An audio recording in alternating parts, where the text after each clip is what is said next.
Hello there, everybody. How are you all doing today? It is time we continue our journey through 2014 in E3.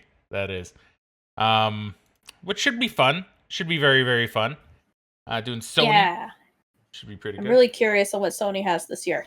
Me too. I have my phone plugged in as well, just in case I need to do any googling to see if there's anything that's been canceled or anything. Got it all charging. As usual, Good, this one's good. uploaded by GameSpot. So, Megan, are you ready? I am. Yeah, won't do too much preamble. Won't do too much.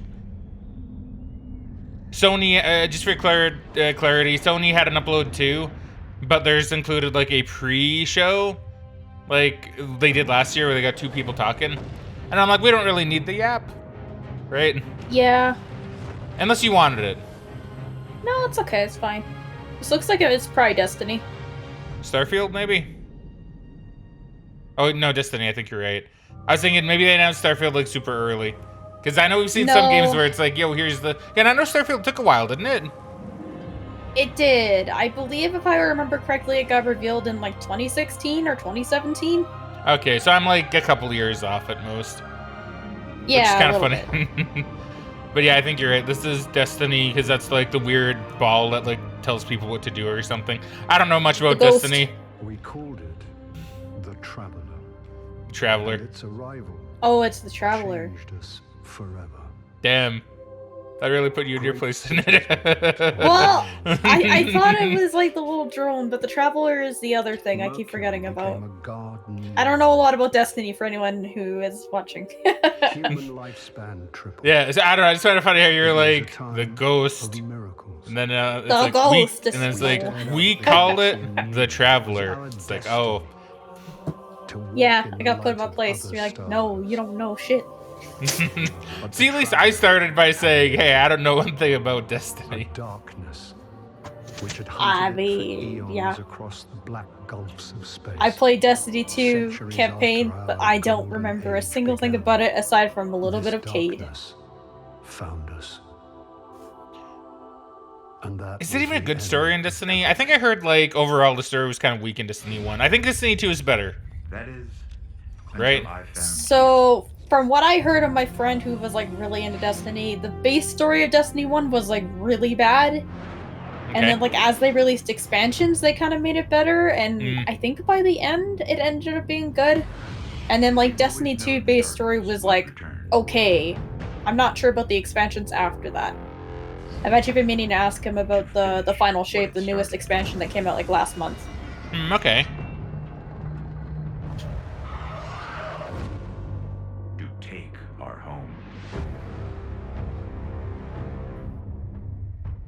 That's why I've been looking for you for centuries. There are only a few of you who carry the light of the Traveler, who have the strength to fight the darkness. I'm not going to lie to you, Guardian. You are Earth's last hope.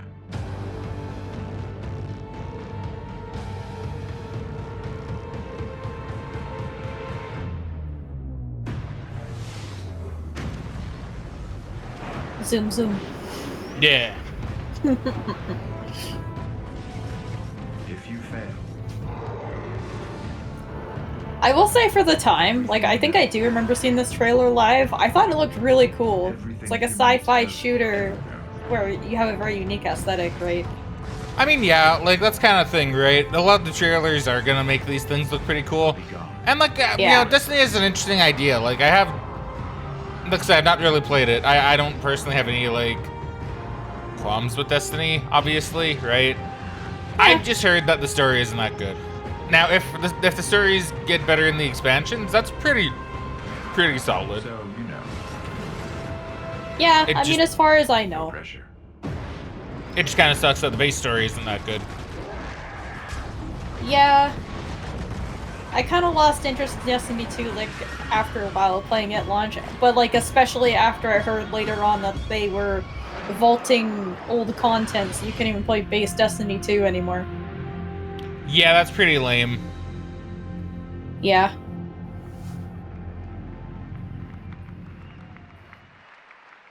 Ladies and gentlemen, please welcome Andrew House. Andrew House.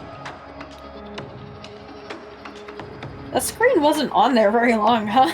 It was not. Well, I don't know what's going on here. How we doing? That was weird. Switchboard guy.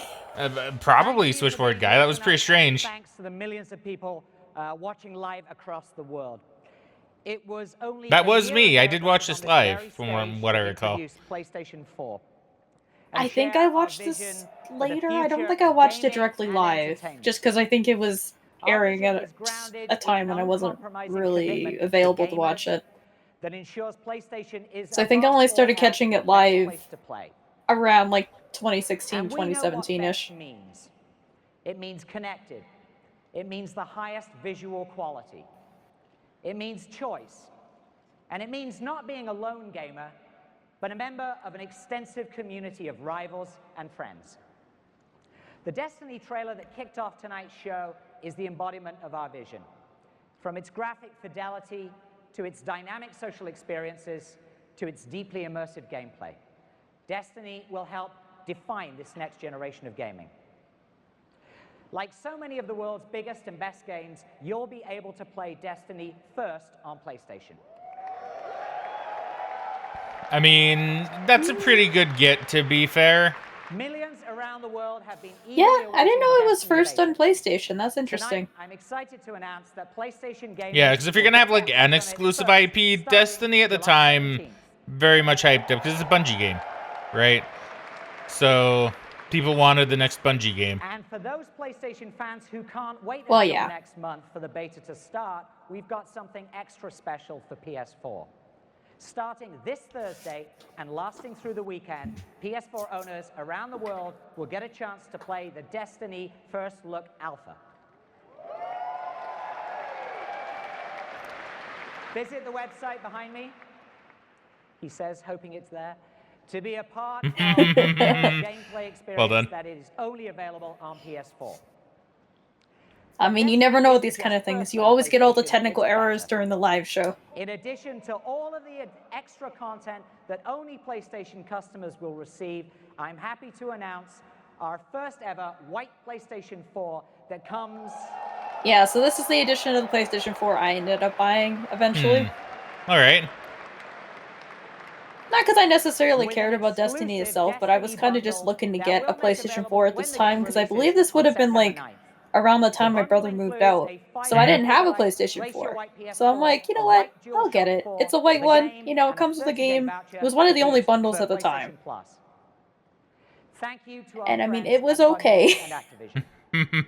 Destiny looks stunning on PS4, and I know you're going to love playing it on PlayStation. Destiny is just the tip of the iceberg in looking at all of the PlayStation 4 games that we'll show tonight, that are either exclusive to PS4, look better, feature exclusive content, or the ability to pay. Okay, so you're really pushing the exclusive stuff.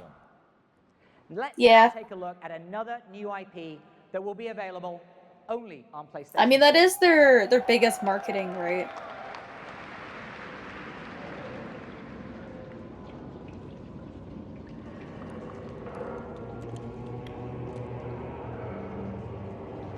This is... I'm not too sure. I would say I don't recognize it. Proceed with caution. He has like a sword, I think. Some kind of blade, I think, and like a gun. I'm gonna say that I have bad vibes with this one because we both don't recognize it. But it looks like it would have been something that would have been pretty hyped up. Yeah, I mean, it's probably not a good sign. I would say I'm fairly knowledgeable about PlayStation games, even if I haven't played them all. I'm generally aware of their IPs. So, like, the fact that I don't recognize it has me a little concerned. Because, like, what was that one game that we saw that came out, like, the one last year? Was that, like, Order, like, 1882 or something? Is that this one? Order 1886. 1886, okay. I was close. But they said it was a new IP, so I'm gonna assume it's probably not anything they showed last year. I mean, true, and because like, well, did that one come out at this point? Like, I don't remember when that one came out, to be honest. so I don't know. I wouldn't be surprised if they do that, because I mean, it was a PlayStation exclusive, I'm pretty sure. Oh, where's this? Where is this? I feel like I recognize this one. I was say is this part of the Order 1886? I want to say it is, because right. I think I remember seeing this, and it was one of the hyped trailers at the time. Which... Yeah, I think you're right. I think I might be. Because I think that dude was in the trailer last year.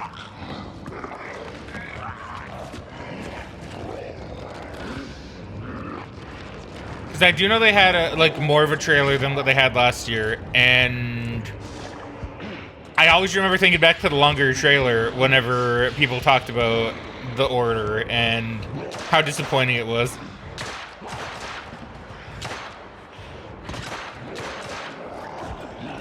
This isn't in the game. Can't be. Yeah, I'll be honest, I've never played it, so I don't know much about it. I should, because I think I did get it on PS Plus at some point. I mean, yeah, like, I'd probably play it at some point, too. I just know I see scenes like that, where it's like, oh, he's shooting his gun, running away, and then, like, when that goes into a cutscene. Halo 2 kind of ruined me on that, because then it got me thinking, like, well, if he's on the Banshee, or, yeah, if he's on the... No, Banshee? Banshee, right? Yeah, Banshee. If he's on the Banshee when he's in the cutscene, then that means you have to hijack the Banshee at that point in the game. And what if you don't? So it got me thinking, like, so Halo 2 kind of ruined me for that. Because I'm like, he's shooting his gun at the dude, and then the dude lunges at him. But what if he doesn't have his gun out or something, right? What if he's not aiming or looking in that direction?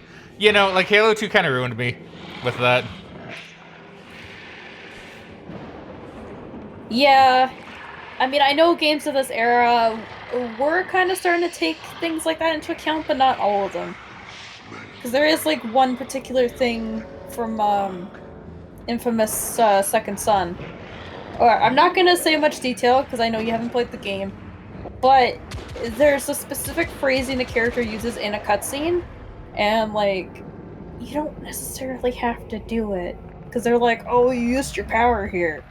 And, like, I beat the challenge without using that power. And then, like, afterwards, the cutscene was still the same. And I'm like, but I didn't even do it!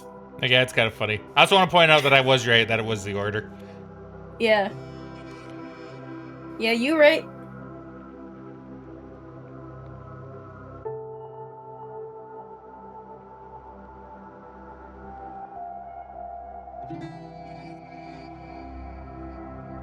Oh, is this, I think it's called Entwined, if I'm not mistaken. I have no idea. Cause, like, I'm just gonna wait and see if they actually show any gameplay.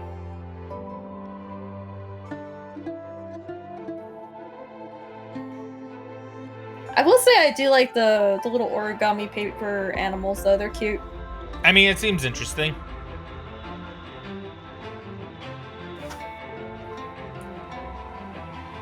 Okay, you're right. It is Entwined. Yeah, so it was kind of more like an indie game I think they were promoting for a while. From what I remember, because I only played a little bit of it. Yeah, I guess we'll see some gameplay here. So... Oh, his mic's not working. Yeah. So you kind of go on a track collecting different things, dodging different obstacles, and like each of the little animals is controlled with different analog sticks. Okay.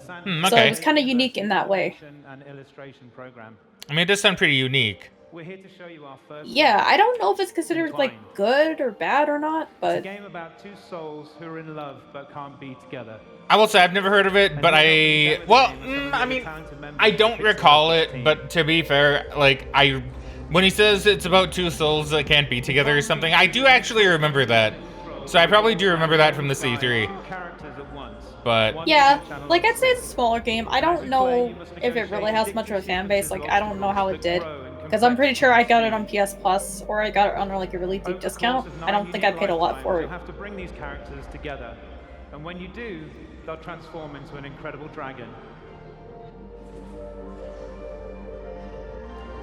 Each lifetime draws to a close with your dragon blazing a trail across the sky with living paint, and it lets you create your own aerial sculpture. See, it's a neat idea. Yeah. And I could see it being fun. I'm just trying to think, like, if it's a bit too abstract to get really big, right? Thank you. Because, I mean, yeah. Because, like, I feel like you can kind of get away with it a bit more now, but I mean, back then, I don't know if people were really looking for that sort of stuff. Let me see. Yeah, I don't know, because kind of just looking at that trailer and, like, from what I remember playing a little bit of the game, like, it seems like a very fun, casual game, but it doesn't seem like it has a lot of replayability or, like, scaling difficulty from what I recall, and it doesn't really have a ton of a story. It's all, like you said, it's very abstract stuff, so I wouldn't be surprised if it didn't really do all that well. But I guess it has a very cheap title. So looking at it on the wiki page, gotten mixed reviews, but I would argue that it's like below mixed a little bit. Because I'm seeing like a lot of 4.5s out of 10, 5 out of 10, 3.5 out of 10, 7 out of 10, 6 out of 10, 5 out of 10. So just very like middle of the road, I guess. Like, yeah, fairly mixed. Very much a 5 out of 10 if you take the average, I assume. Raise the bar on groundbreaking performance capture. The team is you talked about this one. I did actually. I thought this one came out last year, but I forgot it actually got delayed out of the launch window. You don't need to own Second Son to play the DLC, but Let's pause here for a second so I can finish this before we continue. Yeah. It seems like the general consensus with Entwined is that it looks really pretty, but beyond that, there's not really much there. Yeah, that's kind of my experience with it. I think that's why I didn't really play a lot of it. Let's take a look. Oh, so this is for the DLC. Okay.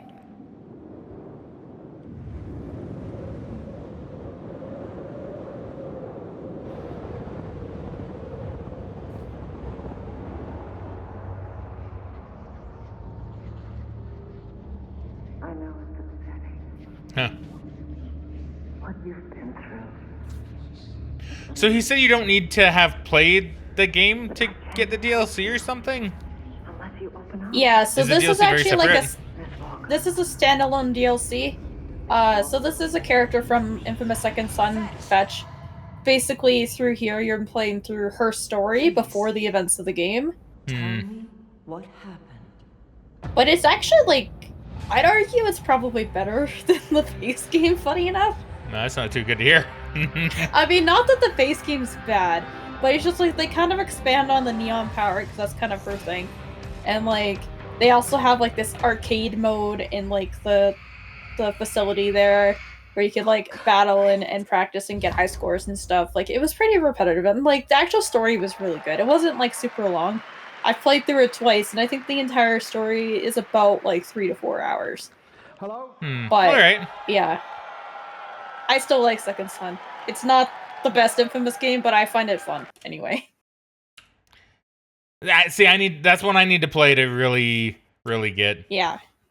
So I've just paused it there because I really want to hear the crowd. Like, you can tell how much the crowd loves Little Big Planet, right?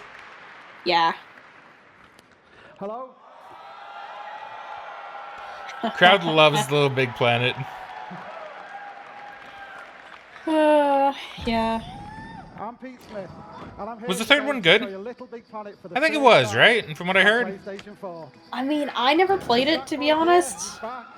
But, I don't think it's necessarily considered bad, but I don't think it's considered as good as 2.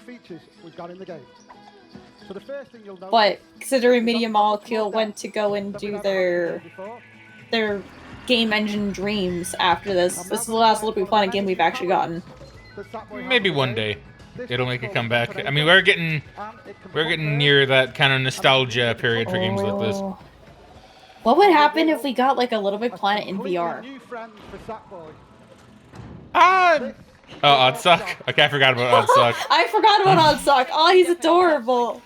Well, but yeah, I don't know. I think it'd be interesting. You could probably do it pretty well if they want to do something like that. Oh, I actually lied. There is another, like, spin-off game after this. There's Sackboy's Adventure, which is like a platformer game.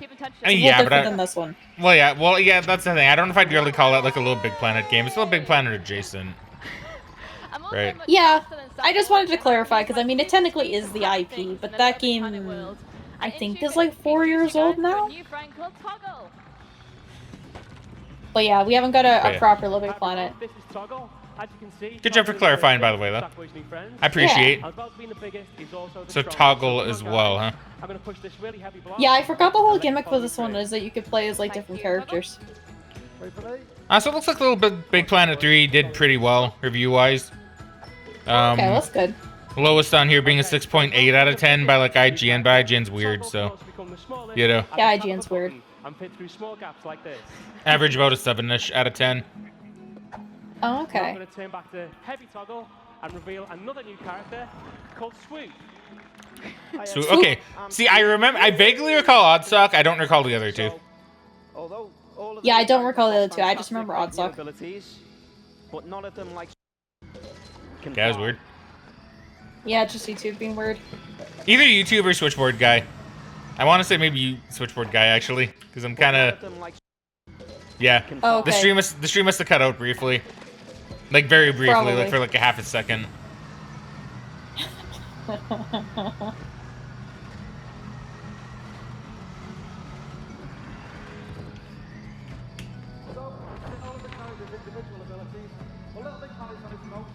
Speaking of Switchboard Guy, they cut his mic. Wow, they're really having a lot of technical issues this year. They are. I'm pretty surprised. It's funny because we were literally commenting like a year or so ago, like, oh yeah, they haven't had very many in the modern age. Yeah, Or until right. the modern age, I guess I said. True. So I guess we'll see more of that this year, possibly. Also, Possibly. he went up there and lifted the things, but then he didn't pick up the prize bubble with Swoop. Oh. Rip. Killed him. Rip Toggle. Bye, Toggle. Being a bit of a bully. Oh no, Sackboy! Right, let's both go through together. This time, guys, this time. Blow through. 1, 2, 3. That's it. We're- There you go. So now with this section we need to get to the platform high up on the right. And we can all do it in different ways. So I'll Sackboy use one of Sackboy's new abilities, which is You can climb. Aga's ability is climbing. It's kind of a lame ability compared to like what everybody else can do. I mean, yeah, but you know, they gotta give him something different, and I don't know what they could give him that would be in the spirit of the game, unless they make his ability that he's the only one that can use items. Sackboy! Ah. Oh, they're all losing. Thank you. Swoop! Come on, Good job, Swoop. Swoop. And you, Sackboy. There you go.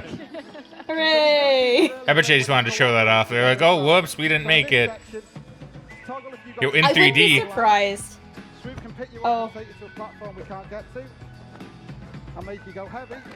Oh, they're gonna show it up here, and then And we can okay. get through. Oh. Huh. Oh yeah, they had those platforms to let you go. I forgot. Let's do this in one go. 1, 2. Not big I robot. don't remember if those were in Little Big Planet 2 or not. They might be a Little Big Planet 3 thing. Go, go, go, go, go, go, go. Oh my god, fastest. Oh my word. No. Okay, this is a little hectic just to watch. It's This funny, is pretty though. chaotic. I'll be there, I'll be there. Come on, Sackboy. Okay, I do find it funny how they've designed these levels, though. It kind of just looks like they're in a big pinball machine. A little Come on, bit. Swoop. I'm coming. come on. You know, at least. Are they gonna- Huh? There we go. Sorry, I was just gonna say, are they gonna have an area where Swoop can't fly? Because it seems kind of overpowered in a platformer game. I mean, it does seem pretty overpowered. I was just gonna say that you know, regardless of how chaotic this is, though, they're really demonstrating how fun it can be, right? Yeah. Which is the most important aspect. Oh, for sure. I've always really liked that about Little Big Planet. Like, I didn't play a lot of 2, but like one of my favorite things about 1 was that you had like different missions you could do with the story, but there was like certain sections where you needed like 2, 3, or 4 players to like solve a puzzle and get prize bubbles. Yeah. And it made playing it with friends really good. Playing it online was really difficult sometimes. I remember there's this one in particular where I needed 4 people, and like you had to very carefully move this minecart because it had explosives on it, and I swear to God, I tried that so many times online and people kept exploding it too early. So it just like, it took me forever to get that item back there. I was trying to get all the items in the game, but I couldn't quite get them all. Also, just because I know someone's probably gonna yell at me for this, I realize now that the new ability they were probably talking about with Sackboy was using his little like blowgun thing that he probably had. Oh, okay. I thought that was the thing he picked up. I didn't realize that was a thing Sackboy just had. Well, I think he picked it up, but I think it's like, yo, Sackboy can use it or something. Okay. I think. Dino Maybe Bus. I'm wrong. All right, on the odd sucks. Yeah. I imagine, like, the levels in this game are probably very interesting because you can design different aspects of the level on different characters. Yeah. Coming November. Yeah, because I think I did get this game pretty close to launch. I just never got around to playing it. Thank you.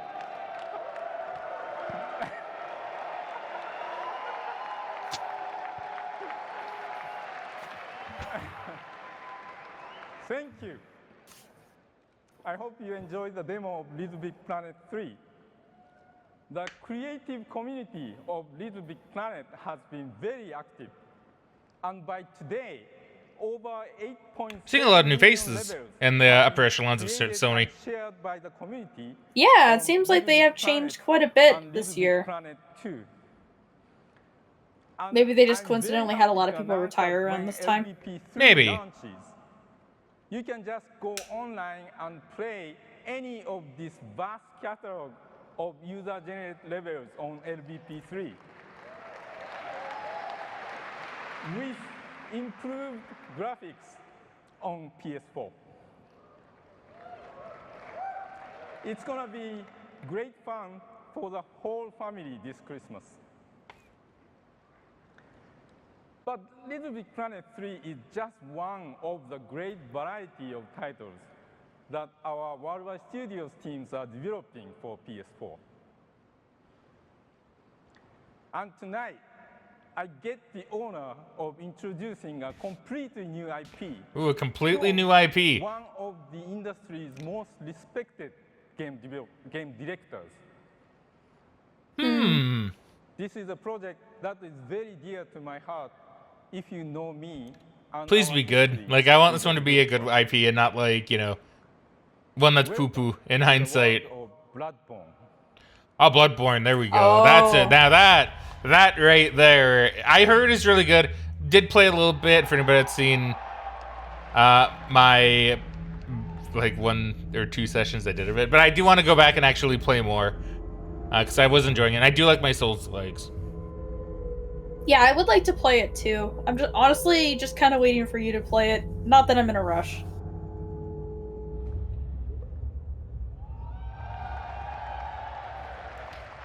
If I can... 2 big names already up on screen. You knew this one was gonna be a hit, right? Yeah. Like right from the get-go.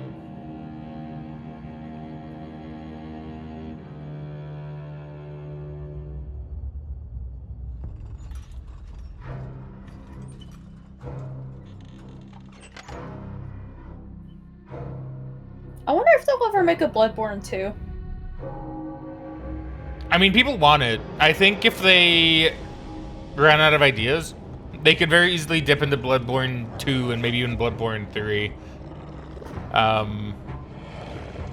could see them doing it eventually. It might be one of those things where if they get a good idea, because FromSoft seems like one of those kind of studios, right? Which I respect a lot. Where it's like, well, if we get a good idea, we'll make it. Yeah. Right. I was actually really surprised when they were like, yeah, Dark Souls 3, it's gonna be the last Dark Souls game. I was like, damn, they're like that's a moneymaker that could go for like ever, right? You can keep doing Dark Souls forever if you wanted. If Dark Souls was published by Activision, we'd probably have like Dark Souls 7 by now. So when they're like, yeah, right. So, it's like, if they're going to do that, like, I mean, they could use the same formula in other games as we've seen with Bloodborne and Elden Ring, but... Yeah. It's also the name recognition, right? Well, it is, for sure. But, to be fair, I think FromSoft is one of those companies where just the name is recognition enough, right? Like, From Software, Yeah. That's all you really need. Yeah, they've done very well making their reputation for themselves. I just think Bloodborne is very interesting because it's a very dark and like gritty. It's like a gothic Victorian era style game, and like at least from the boss designs that I've seen, I haven't necessarily looked them up. I've just kind of seen them online. They look really creepy, even compared to Dark Souls bosses. They do. It's a much different feel. A much different feel. It transitions right into Far Cry. Okay. Apparently. Our goal with Far Cry is to create beautiful, exotic, and dangerous. So yeah, not as good as Far Cry 3, but I hear still pretty fun. You know? I think Far Cry 4 is still considered okay. I just think people don't really like the villain in this one as much. And it was also the kind of point in time where Ubisoft made so many of these open world games, it was starting to get a little tiring. Yeah, right, like... But, you know, I think we talked about this before when they were talking about Far Cry 3. It's, you know, you see, like, the villain that they have in 3. He's so good. Like, I've not played it. I know how good the villain is because I've seen the trailer, right? Like, you see the trailer and you immediately know how good of a villain that guy is. It's so hard to do a good villain like that, right? Like they literally blew it all on him, you know? Now revealed by comparison, and Far Cry is going to seem really weak, even if they're okay, right? Yeah. And that's like kind of the thing with Far Cry that Ubisoft's been trying to capture basically since, is they're trying to make Far Cry very notable, really for its villain as the main character. Yeah. Yeah. But like they haven't quite hit that magic. Like even in Far Cry 4, like he seems like a pretty crazy and like evil kind of dude from the clips that I've seen. But like he still doesn't compare to Far Cry 3. Yeah, right. Like you said, in Far Cry they're really trying to make, like, after 3, the villain was like what they try to capture again. They have been trying to capture like that same kind of villain. Yeah. You know. They just haven't quite been able to do it. I'm curious whenever we get the next Far Cry if they would be able to change that. But with how the series has been, I'm gonna assume probably not. Probably not. Crafting a good villain is so hard, so hard. It is, you know, yeah. Because like you can make a villain, and you can make a good villain, but with the villain that they're trying to make specifically, right? Like it's so difficult to get that same kind of feeling, right? Well, yeah, and that's the difficulty with making a villain, at least as far as I'm concerned, because it's just like you want him to seem evil enough that he's a threat, and like intriguing enough that people can relate to him or be like curious about him, but not like overly evil to the point where it seems cliche or comedic. Yeah, right. Like you can't have them be like a Bond villain. And it's very hard to hit that balance and make a villain that people like. And it's also very subjective too. Oh yeah.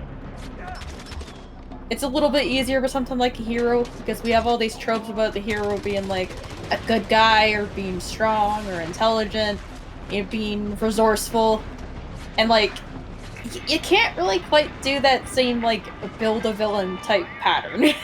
Oh yeah, right. Because you also don't want to seem like you're copying a different villain. Like if they made a Far Cry villain that was basically just like Darth Vader, people would be like, "Oh, this is such a ripoff." Yeah, true, right? Like, yeah, that's part of the challenge for sure. You know, I might need some time to think about this question myself, but like, in your like, if you had to name like a villain that is just like a really good villain, or even like one of the best villains you've seen in media, like what do you think you'd pick? I'm just trying to think.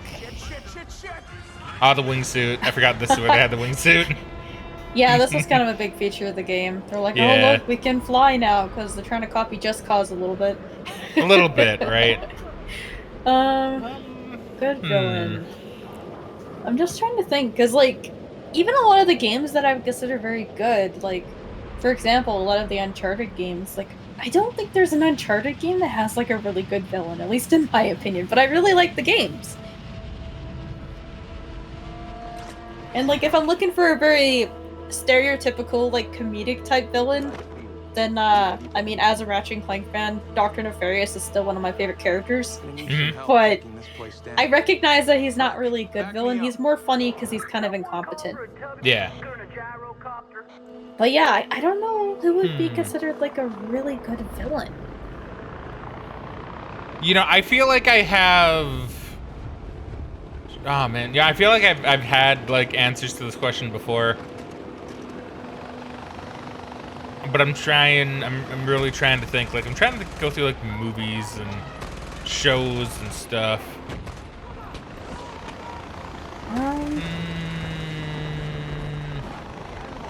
Yeah, I don't really recall anything that I've played, at least recently.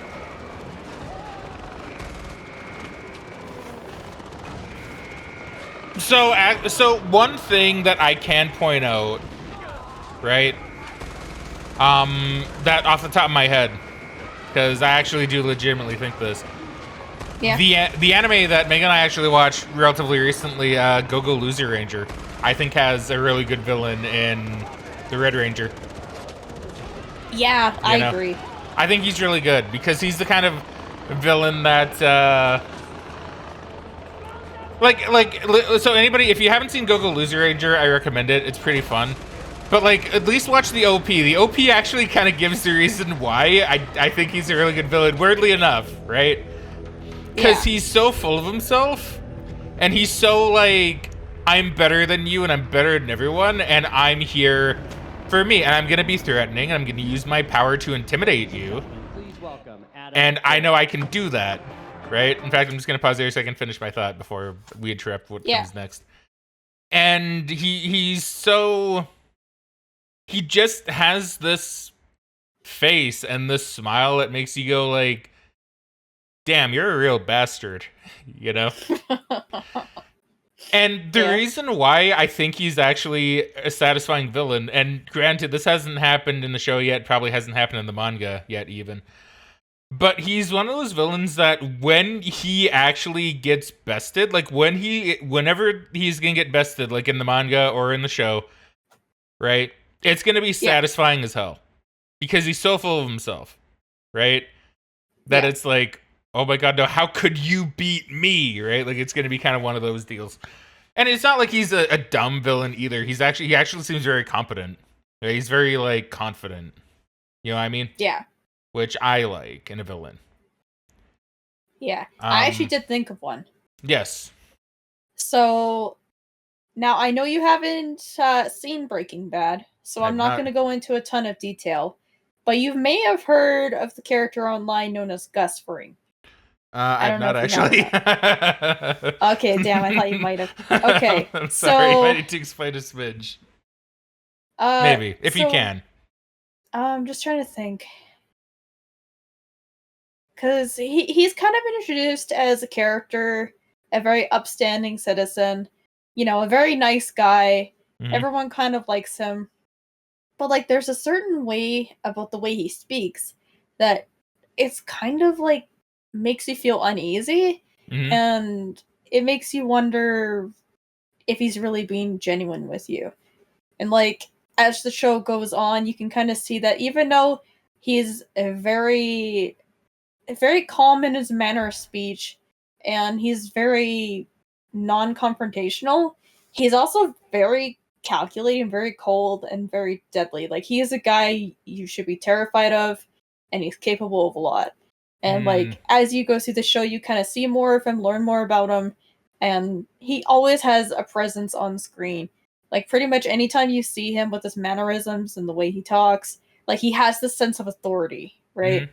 And I've always really liked that about Gus. See, that does sound like a good villain, right? Like, describing him, he does sound really good. Right? Yeah. Anybody in the comments, I'd be really curious to hear, like, who you might consider a really good villain. Now, obviously, if you can keep, like, spoilers to stuff for a minimum, just for anybody that, like, does care, right? Even if it's stuff that I've seen, if you're able to not spoil in the comments, that's great. But, like, you know, it's, like, if there's anything spoiler related, like, who knows if there would be, right? Yeah.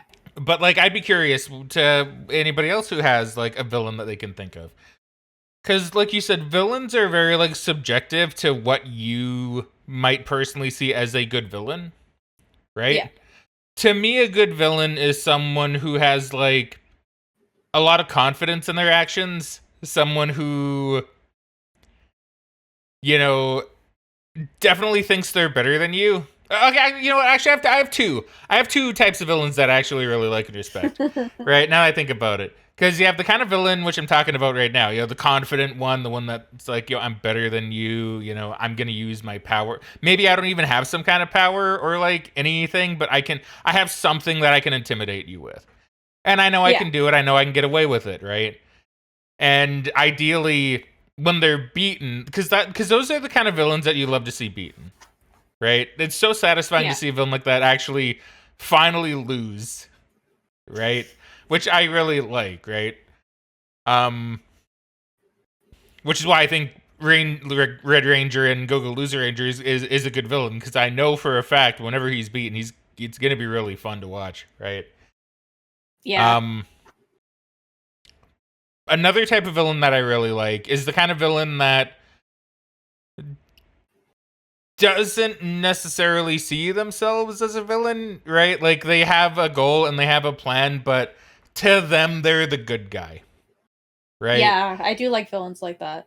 Yeah, like, I like that kind of villain because it's the kind of villain that kind of makes you, like, think, right? Like, even if you don't think what they're doing is good, you know, which, to be fair, you probably shouldn't, because they're a bad guy in media for a reason. But it's kind of like, you know, they think it's good. They think they're the hero, you know? Yeah. Like, I like that kind of villain as well, you know, where it's like, no, I'm doing the right thing. Even if the right thing is doing something kind of horrible, right? If they think it's the right thing, and like, and I'm not saying like they need to be like really like evil, where it's like, oh, it's the right thing because it like gets me money or something like that. It's like, you know, if it's the right thing to, you know, like, I guess an example, a villain probably has done this in some media. I can't think of one off the top of my head, but where it's like, well, I guess Thanos actually kind of does this, right? Where it's like, yo, I want to eliminate like half of humanity because I see that as like the greater good, right? Is it evil? Yes, but to the villain, like, that makes sense, right? You know? Yeah. Like, do you kind of feel the same way with like your type of villain? Yeah, like I do like a lot of villains like that. The ones that are doing what they do, even if it's morally questionable, because they don't see it that way. They feel like it's what they need to do. But I will say, in like certain media, like especially if it feels appropriate, I really do like the very cheesy and classic villain, like stuff like the Joker, man. It's just, I don't know. It can be fun in its own way as long as it's tone appropriate. Obviously, you know, if it doesn't quite fit with like the character or the story, then that's one thing. But sometimes it's really nice to see like cliches and stuff like that. Oh yeah, for sure. Like, I'm not saying like the two villains I mentioned are like the only villains I like. I like lots of other types of villains. It just kind of depends, right? To me, the two that I listed are just like my favorite kind. But yeah, I like the Joker, and I like other cheesy villains like Dio, for example, from JoJo. Like, I like Dio, you know? It's funny, you know? Like, yeah, like, I'm gonna be real, like, I don't think Dio is, like, necessarily, like, the best kind of villain, but I think he's one of the more fun kind of villains, you know?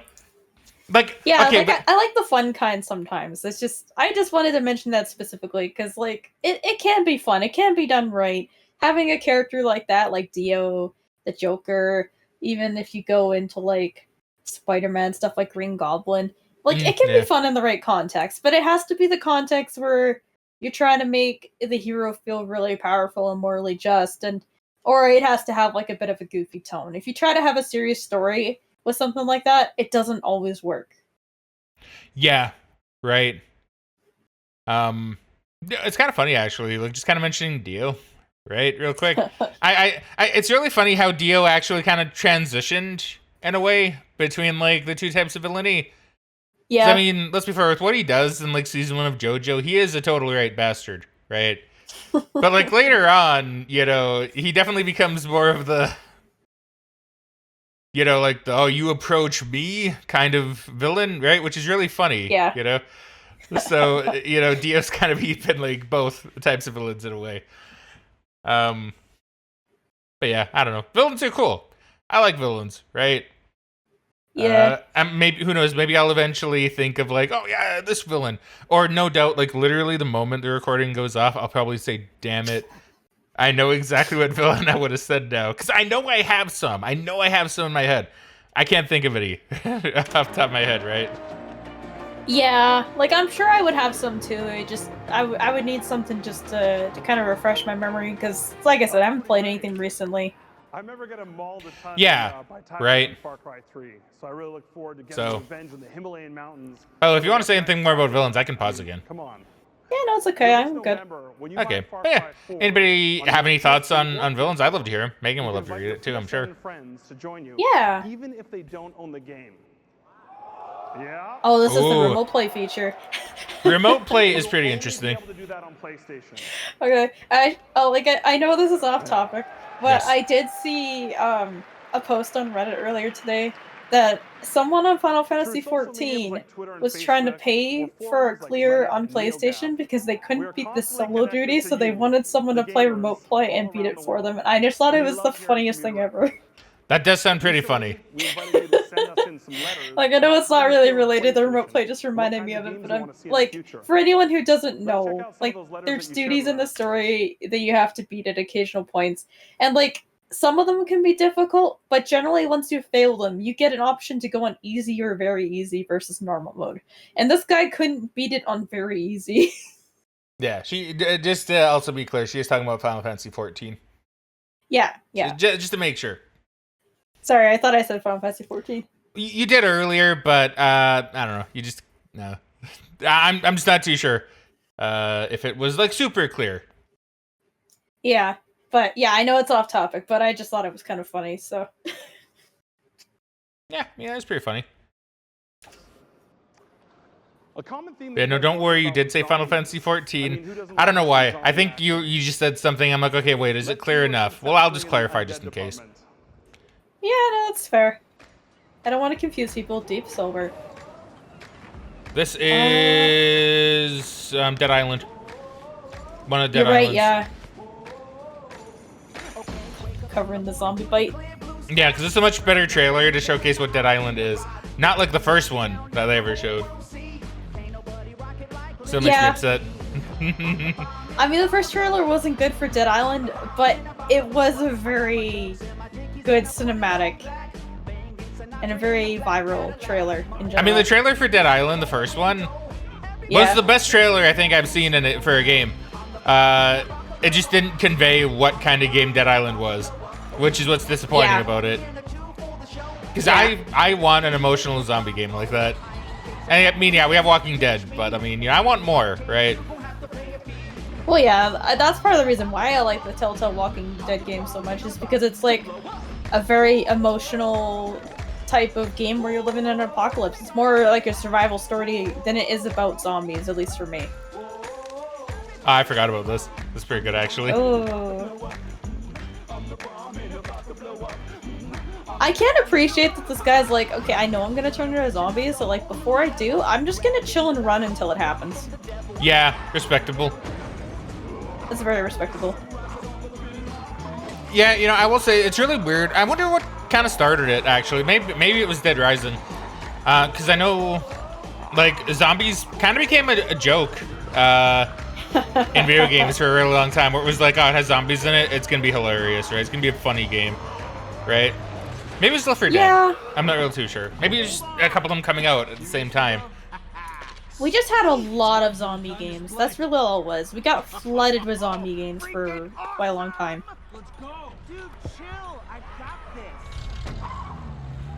Because I think a lot of people just got really burnt out on zombie games. Oh, for sure. For sure. Dead Island 2. Wow, I didn't realize that game was in development for so long, because that game only came out like last year. Are you sure? Hold on. I'm pretty sure. Most of you know The Last of Us is coming to PS4. Yeah. Let me see. But what you didn't know is that it's also going to be yeah, introducing Diablo you're right, 3 actually. in the Ultimate That is Evo crazy. Edition I thought it was launching like a different August Dead 19th. Island that came out last year. Yes. No, like I thought that was a different Dead Island game because I'm like, I swear Dead Island 2 just came out last year. Thought it was a spin-off or something, but so they have their own special attacks. I seriously See, the one I was thinking of was Riptide, actually, but Riptide is the one that came out in 2013. Man, that's crazy. Some benefits on PlayStation. yeah, see, I thought it would have been And Riptide. we love nothing more. Yeah, you're right. Dead Island 2, wow. So it was in development for so long, like 9 years. Yeah. That's madness, dude. Is Dead Island 2 good? I don't know if it's considered good or not. Oh wait, hold on. What did you say about a beta? Hold on. I'm gonna read how it did. Okay. Yeah, generally favorable. All right. Okay. Well, that's good. What were you gonna say? I'm sorry. No, I was just saying I don't know if it's considered good or not. Oh, So- okay. I'm sorry. I thought you had something to say to that. Before No, it's okay. else. Try new So what does he say about those? And we love nothing more than trying new things and bringing new opportunities to you, the PlayStation Nation, before anybody else. Now, you just saw Dead Island 2 debut. It will have a 30-day exclusive beta, as well as a full exclusive character class and level, only on PS4. I feel like that's not true. Considering, you know, it came out. We're part of EA's announcement. Well, okay, it did come out on PS4, so technically he may not be incorrect. It's available right now exclusively for consoles on PS4. Yeah. Battlefield Hardline takes the cops and robbers fantasy we all played when we were kids. But then it goes to Yeah, Battlefield Hardline was very different. action, stunning Considering it's visuals, about, like, Oh, that's what, interesting. policemen Come on. and stuff, I think. Now let's take a I look mean, at from an what he's saying, it exclusive sounds like it. multiplayer gameplay trailer for Battlefield Hardline. I think I heard this game was actually pretty alright. Once again, never played it.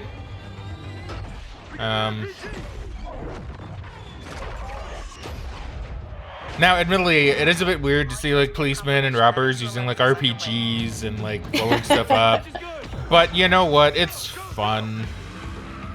So sure. It's fun. It's fine. Don't worry about it.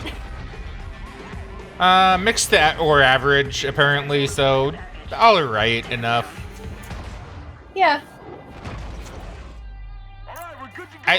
So you might have some people saying, okay, well, why is this okay enough, but then the other one isn't? It's like I'm just looking at the thing, and I'm like, if it averages out like a 7, it's probably fine. This one's averaging out to about like an 8 to a 7, so therefore to me it's like fine enough, right? Yeah. And why That's I said kind of how I look probably at review did good. scores too. Like if it rates at like a 6 or a 7, I would consider it mixed. Anything below a 5, it's probably bad. Grappling hooks and zip lines, that is my jam. Yo, it's my jam. And you know, Play It First isn't limited just to betas. We're happy to announce a new partnership with Disney, which will bring exclusive content to our platform this year. Oh boy. The only place Oh. Yo. Disney Infinity launch will be on PlayStation Marvel platform. amiibos. I'm just The kidding, I know it's not Incredible amiibos. Hulk will join 5 other Avengers in this Well, exclusive they're Disney Avengers, Infinity. I guess. collector's Yeah. edition for PS3 and PS4. Pretty cool. Pretty cool. And finally, as Andy Honestly, if mentioned they earlier, ever made like there's always going to be Marvel more type of amiibos, Destiny I'm on kind of curious PlayStation. what the characters would look like, On launch assuming day, they were allowed we're to, gonna in get like an the incredible amount of Nintendo exclusive style. in-game content. From unique That'd be interesting. weapons, armor sets, gear, Yeah. kick-ass ships, as well as I know Exodus, Marvel would be an like exclusive competitive very multiplayer map. particular about And how the their best part, characters are done if an they ever entire got figures exclusive like that, Fraggin so like we would never see it, but I Starts think it'd be with funny to see standalone, the Hulk unique in like co-op the Mario opportunities or style. co-op adventures where you get to battle epic Yeah, bosses. I agree. I think it'd be There's literally interesting. Too much great content to detail tonight. But needless to say, when Destiny comes to PlayStation this year, it will do so first, bigger, and better than on any other platform.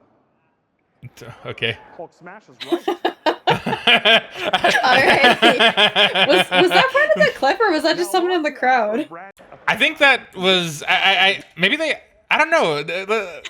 Now I'm curious. But needless to say, when Destiny comes to PlayStation this year, it will do so first, bigger, and better than on any other platform. Okay, now that was definitely Smash. official. I wonder if someone accidentally played like the clip where the Hulk was like destroying stuff, but they didn't mute it. That's weird. Next partner is a great example. family. He rolled with that really good though. I'm proud to announce a new partnership He with did. See, that's how you do presentation, right? Oh my God, Paradox. But that's how you do presentation. It's like something comes up. It's like, indeed. And here's Yeah, roll with That's it. Magica. Oh, Yo, Magica, and I see Hearts of Iron 4, I think, and Europe Universalis 3, 4. I think it's 3. I don't know if 4 would have come out. And So this might Crusader have been Kings 3. 2. Crusader Kings 2. This Magica. one, yeah, more Magica. And I'm assuming this is just more like probably Europa. Paradox Probably. is proud to present. Love-hate relationship with Paradox here, you know, for me. I really want to play the Magica games with you. I would like to do that too. I think it'd be fun. Hey, if you guys want to see that, I mean, you can just leave a comment, and maybe I can, we can maybe get around to that.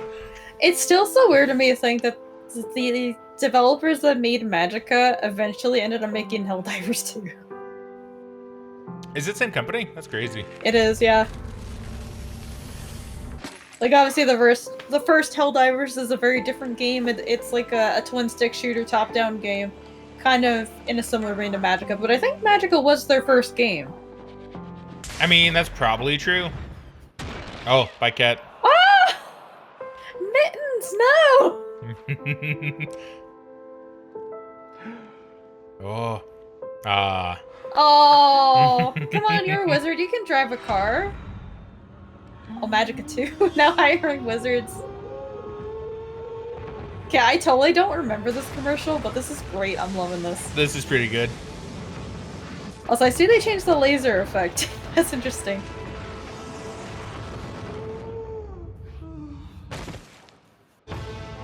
Magica 2, learn to spell again.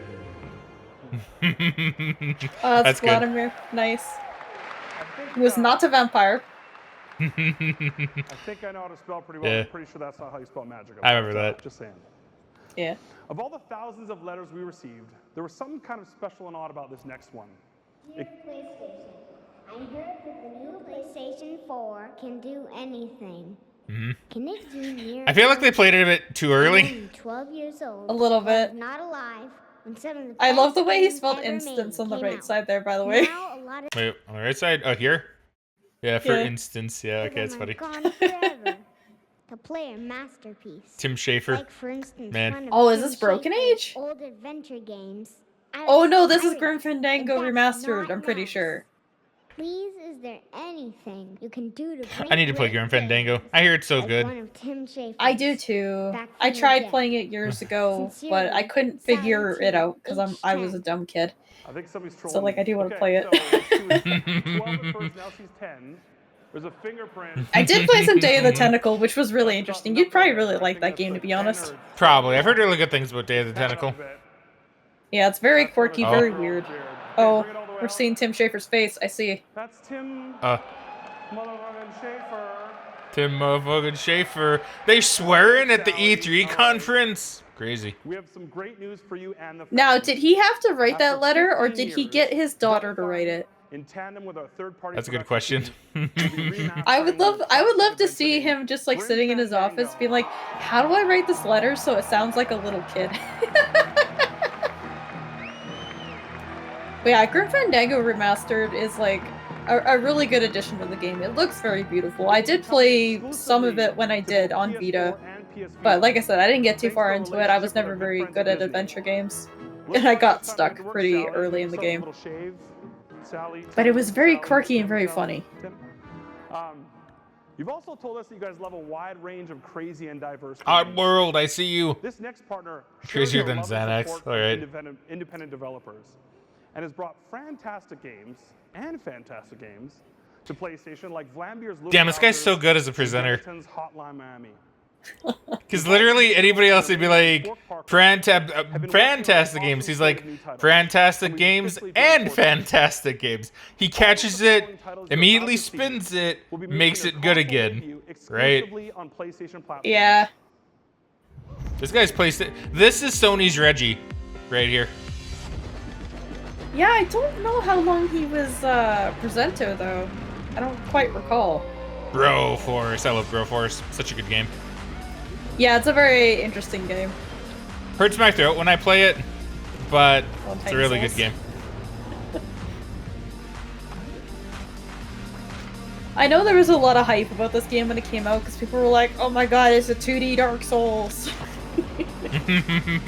and they're like, "It is pretty difficult for like a 2D game like that." From what I understand, I never played it though. Well, I mean, it's kind of thing too, right? I don't think they really had that many like Souls-like games at the time, right? Yeah, this is kind of when they started appearing, which is why people were comparing everything to Dark Souls. Yeah. Which they still do. They still do. Will you love us for having created you? Huh.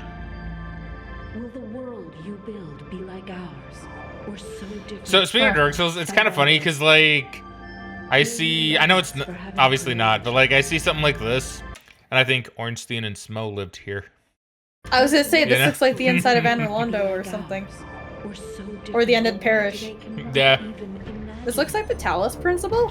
This does look like the Talos Principle, which I've never played. Really should one day. I never have either, but I've been meaning to.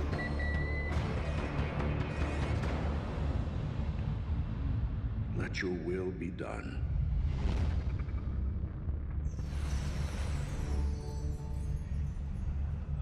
We publish video games. TM. Good job, Devolver. I wonder if they still have that trademark. You know, that'd be pretty good. So I can't say I've seen them use it, but I also don't follow Devolver super closely. I just, when I see a game, I'm like, oh hey, that's cool, and most of the time it's Devolver. True. Completely true. I'll move it along. So here's another letter that we got that I really liked. Oh, another letter. Every time I play a game, I get to experience the imagination of an artist, and you'll never know where that will take you. This is absolutely true. Now, who wrote this one? The breadth of incredibly creative and original games. I don't know, no one signed it. It's kind of sus. One creator who has always pushed artistic boundaries in gaming. Was it with Timmy? Inspired stories and offbeat worlds is Suda51. Oh. And his next twisted trip is only coming to PlayStation 4. Let's check it out. Okay, I like how it starts with the green screen, like it's a movie rating. Yeah, right.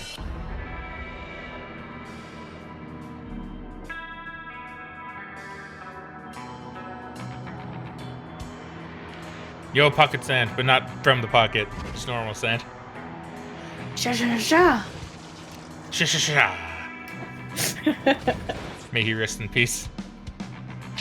Yeah.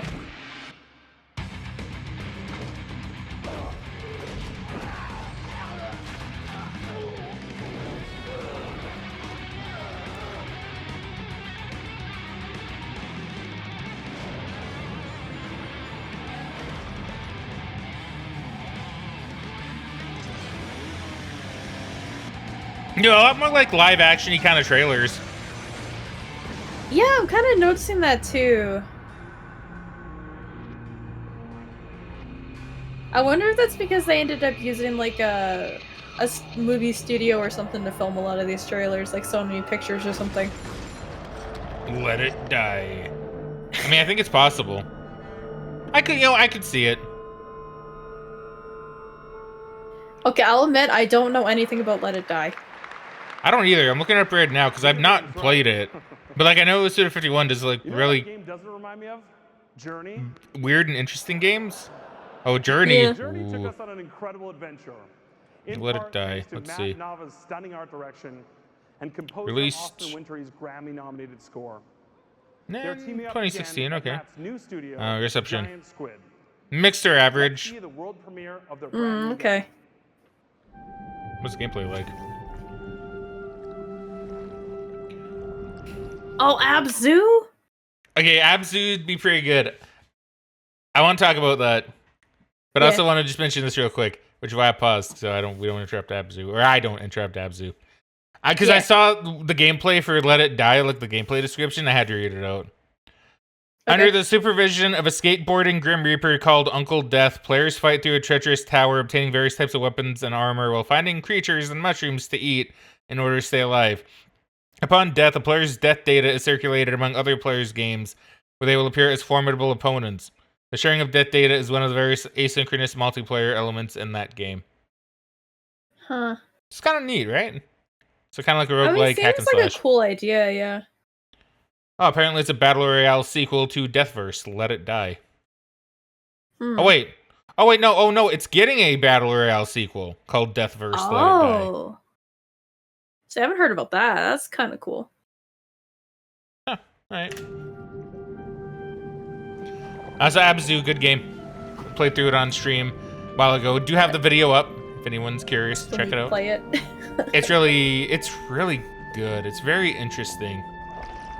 Yeah.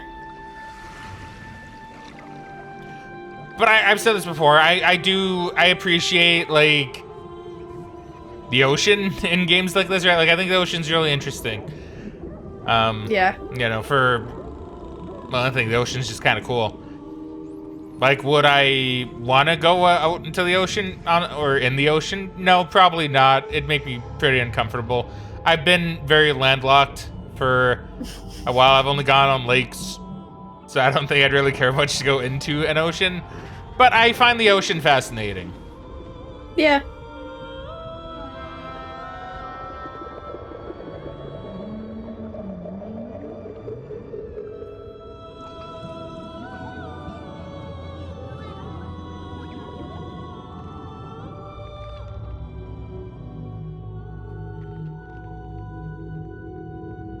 It's kind of funny, actually. I know Abzu was one of those games that I wanted to play for many years. Probably ever since I saw this, actually. But never got around to it until, like, what, a couple of years ago? I think, when I finally got around to playing it.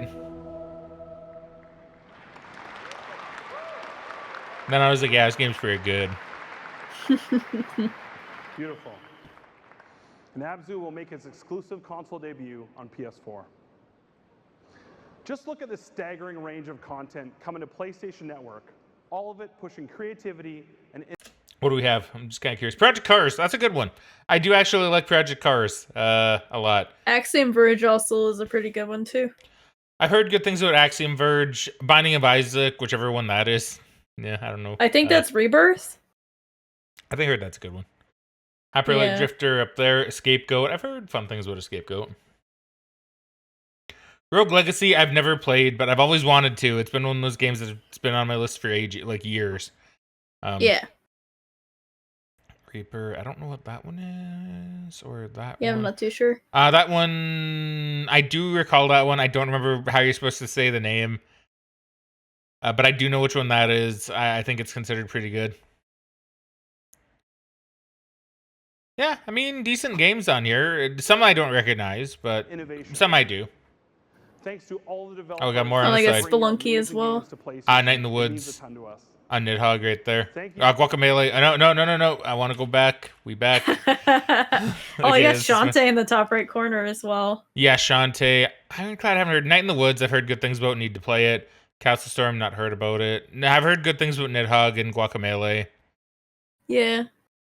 That's all the ones that I'm noticing. Nuclear Throne I have, actually, but not played. Nuclear Throne I've heard is pretty good, actually. It's like a roguelike type game. Okay. These other ones I'm I don't not know too sure about of. a lot of the other ones, though.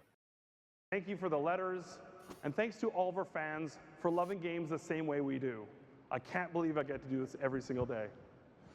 Please keep the feedback. You get to go up on stage and talk about games every single day, dude. That's pretty cool. Our goal at PlayStation is pretty simple: to surprise and amaze. Imagine how interesting it would be to be like a speaker just for something like Sony. That surprised and amazed me, and will make its console debut on PS4.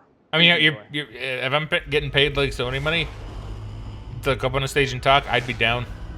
This is the infamous No Man's Sky. No Man's Sky. The trailer that lied to us all. But in the game's defense, I hear it's really good now. Yeah, it's like still getting updates, and it's really good now from what I understand. I've been meaning to play it, actually, because I bought it on PS5 a while ago, because it's actually compatible with PSVR 2. So I thought it would be a really fun, chill game to play that way, assuming it doesn't make me feel super motion sick. I mean, it might at first, to be fair. Yeah, like, I'm gonna have to play something like this pretty slowly, get used to it. So I remember actually... I'm sorry, go ahead. I was to say, I do remember seeing this trailer, like, when it first came out in here, and I'm like, wow, this looks amazing. Yeah, right? Everybody loved it. Everybody hyped it up. It's probably the best example in the modern age of a game that was like too hyped up, right? Yeah. And the trailer didn't help with that. Because Well, and I it also- paused. Go ahead. Sorry, I was just gonna say it also didn't help that the lead developer of the game, he would all like answer questions in different interviews like upcoming to the game's release, where like he would just straight up lie about stuff. He's just like someone directly asked him like, "Oh, does this game have multiplayer?" He kind of like plays around and be like, "Well, the world's so big, you're very unlikely to run into another player." But like literally on launch day, 2 players went to the exact same coordinates, and it confirmed there was no multiplayer. You can't see anybody. Yeah, right. Like I understand like what they're trying to do with that, because I mean it is true. If you have multiplayer in this game, it would be very unlikely that you'd actually run into someone. Most likely. Yeah. But it's like technically he's correct, which I know is what he was going for. But yeah, still very not good. Just say there's no multiplayer, right? But yeah, so I paused it here specifically because I remember not long after the game came out, I think, someone did do a YouTube video. I don't know who, or I think it was a YouTube video. It could have been a Reddit post, but I want to say I wasn't really on Reddit at that time. I don't remember. But someone did a thing where they're like going through all the reasons as to why nothing in the trailer is legit, because none of these could ever be made, right? Like in the game at the time, at the very least. About how like, oh yeah, the procedural generation wouldn't or hasn't been shown to do anything near close to this, right? So it's like, oh, I see. I think this in particular they cited was like not something that you'd find in the game. But yeah, No Man's Sky, you know, it's the best example of a hyped game that didn't live up to expectations, right? Yeah. But a game where you gotta kind of respect the devs for making it a game that kind of lived up to expectations in the end, right? Yeah. Like they didn't just drop it like some games, you know. One might say you could probably think of a good few of them yourself right now. Games that came out, and then you're like, okay, well, you know, whatever, we're just gonna drop it. Suicide Squad's probably gonna be one of them, to be honest with you. Probably. Hopefully I'm wrong. But, you know, the devs of No Man's Sky, they're like, and even this, like, look at that, showing the ships, multiplayer. Yeah. Multiplayer. And, like, the seamless transition from the planet into space, which, to be fair, I think is a thing in the game now, but I don't know if it was like that at launch. I think it took a while. I don't quite remember. I could be wrong on that. But, yeah. Like, they hyped up this game too much in the marketing, and, like, in that regard, Sony also kind of screwed them in that way, but it didn't help they were also lying about what was actually in the game. Yeah, right. But honestly, though, big props to the devs for keeping it going, you know? Like, I want to play No Man's Sky. Like, I legitimately want to play it because I know they made it a much better game. Oh, yeah, for sure. Like, I have a lot of respect for the studio for them actually taking the time to sit down and make the game better. I am curious, like, if they're ever going to release a sequel to it. I mean, they got one other game coming out, right? Like, it's not the sequel, but I mean, don't they have another one coming out? The one with dragons or whatever? Or is that one just like No Man's Sky, but with dragons? I'm pretty sure it's the same devs, isn't it? I think you're right. Yeah, there was that game. I don't remember what it's called. Okay, well, don't mind me then. Well, I mean, I'm pretty sure they're the same devs. Like, it's not a sequel, though. You're still right. You know, but it is just another game made by them. Yeah, because we did get that relatively recently, I think. Like, announced, yeah. Like, it's not out yet. I don't believe. Yeah, announcing Light No Fire. Yeah, that's it. So they have another chance. Yeah, that got announced at the Game Awards back in December. Yeah. So they have another chance to, like, do right by people and have their game come out as promised, right? Yeah. But we'll see. Time will tell. I mean, like I said, they fixed No Man's Sky as far as I've heard. So, you know, they probably learned a lot, which is really good.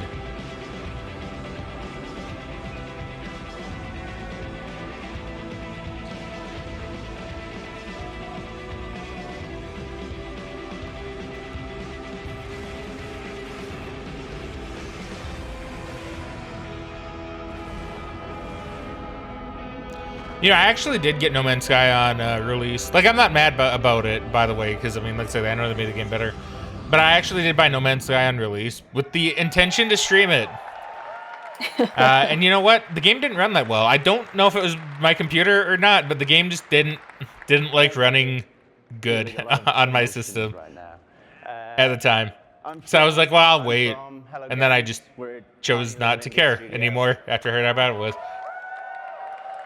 Yeah, it's actually kind of funny because I pre-ordered this game on Steam, but this was like just after the Steam refunds had came out, and I don't remember if it was because I heard stuff about interviews that came out before the game came out or whatnot, but there was something about the game that made me feel kind of uneasy about it, so I actually refunded it before the game came out, and then I didn't buy it when I heard about the launch.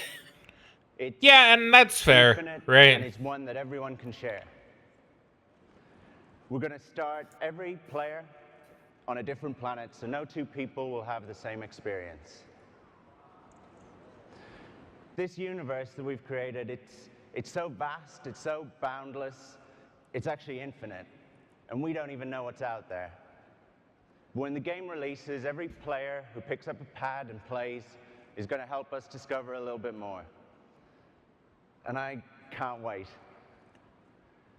I want to finish with just a tiny taste of what your own unique journey into infinity might This look is pretty like. hype, though. I will say, like I was definitely someone who was pretty into the idea when I saw this, because I was pretty into like procedurally generated stuff. I still think it's really a really interesting way to do a game, right?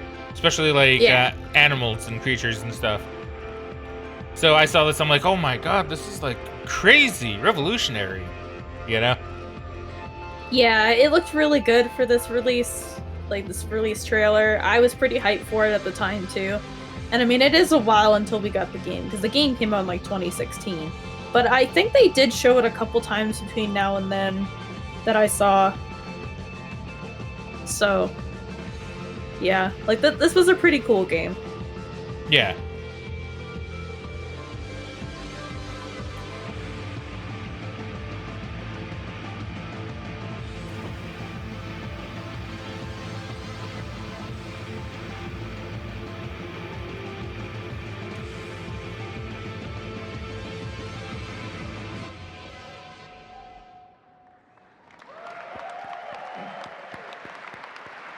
Wow, mind slightly blown. Thank you very much, Sean. Mind slightly blown. A key focus tonight will be demonstrating why PlayStation right. delivers the best place to play today and in the future. You've seen that in the diverse portfolio of games coming from our worldwide studios and our close partners. And we're also bringing this to life in new ways with hardware. When we designed PS4, we made a conscious decision to make it the most powerful gaming console ever created, and surround it with breakthrough games, features, network capabilities, and peripherals that together would redefine next-gen gaming. A key peripheral that we've offered to PS4 gamers since launch as a choice is the PlayStation Camera. I like how there's people laughing. That is pretty good. It would be a popular option because of the value it provides for more immersive gaming, but the response has far exceeded our expectations. And we're enhancing the value of the PlayStation Camera and what it brings to PS4 by pursuing new, innovative technology that takes... I mean, I will admit, the PS4 camera, which I don't even... Oh, this is the announcement of the original PSVR. At GDC in March, we unveiled Project Morpheus, which demonstrates how we are fully leveraging the power of the PlayStation Camera. The response from the development community and gamers was phenomenal. All of your voices have been heard, and today there are creative teams around the world working with us to define the future of gaming and entertainment. We have Project Morpheus in our booth at E3 this year with 2 new demos, so I encourage all of you to stop by and try it. yeah, because this is the very early period of VR, where it was in its baby steps. It was it was very much in its infancy. Studios in London. Yeah. And he also served as president of Sony Computer Entertainment Japan. Where honestly, a lot of the VR games at the time were either just like you're doing, like you're walking around in a space and spooky things happen, or you're standing there and things are kind of happening to you, right? He was most recently the COO of Sony Yeah. Network Entertainment, and now as president and CEO of Sony Computer Entertainment America, he's charged with, quite simply, making sure PlayStation completely surpasses your wildest expectations. Please join me in giving a warm welcome to Sean Layden.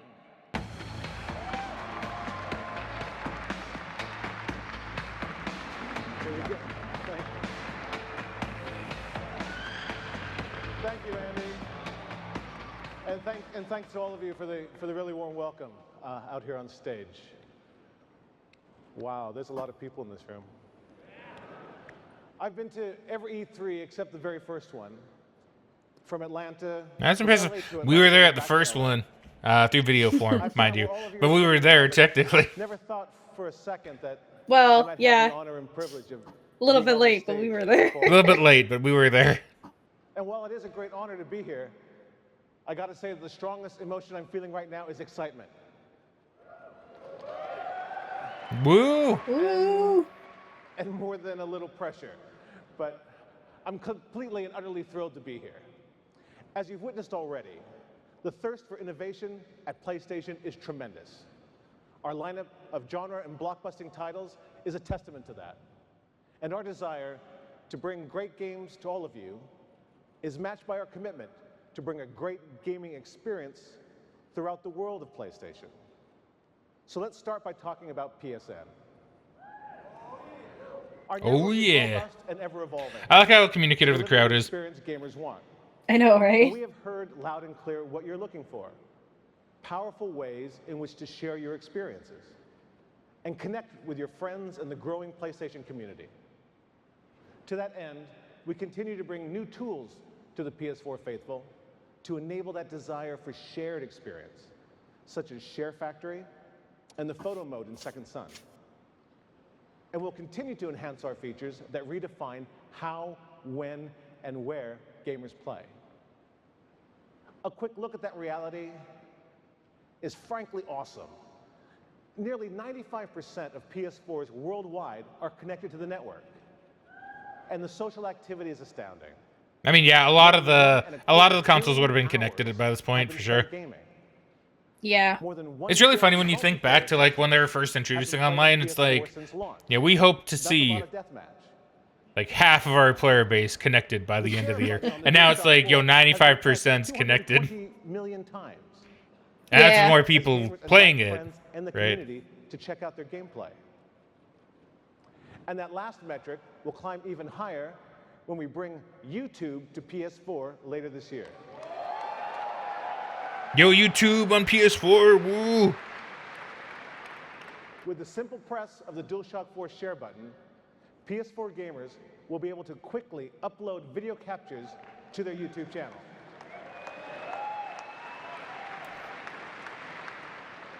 You will also be able to see your friends' shared YouTube videos in your What's New activity feed. PS4 is also the first console to allow you to live broadcast and spectate game sessions.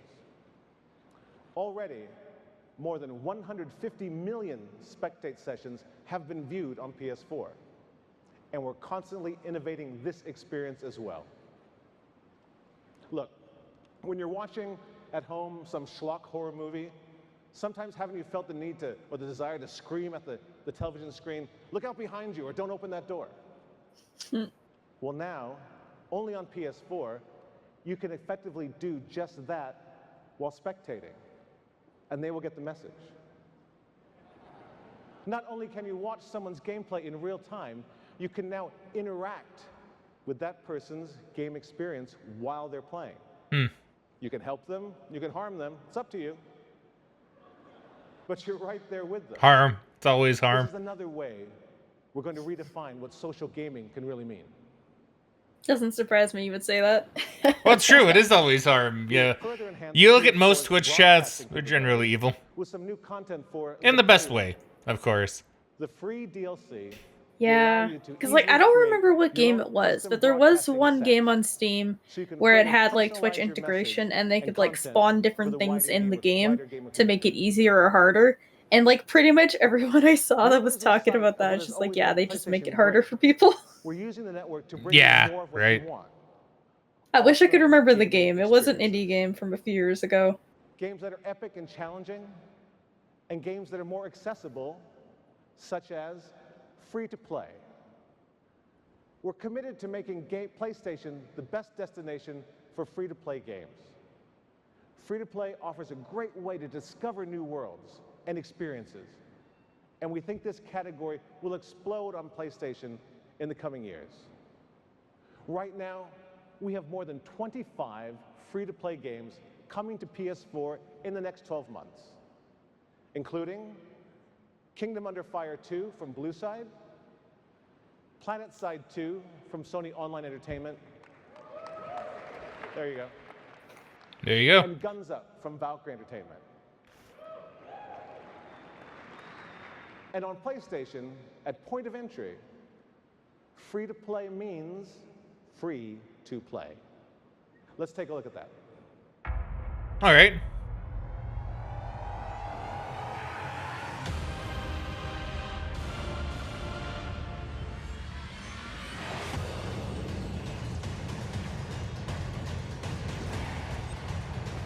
Certain features available for a fee. But they literally just said free to play.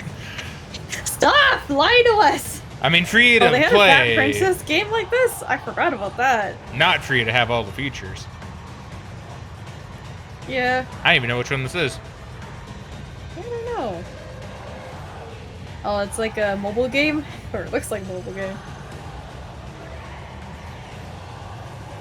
Honestly, most of these just kind of look like mobile games. Most of those do look like mobile games, yeah. That tree is creepy. I don't like it. Little Get it off bit. screen. Oh, my War Thunder. singing monsters. Oh, I remember so many times seeing stuff like on my PSN where it's like, oh, I got a discount coins in that game. I have no idea what the game is. Well, who knows? Maybe one day you can look at My Singing Monsters and go, oh, maybe it's not actually that bad. Or maybe it is poo-poo. I don't know. I'm kind of curious now. I have no idea. I just always assume it was like free to play, like mobile game stuff, and I'm like, I have no interest in that.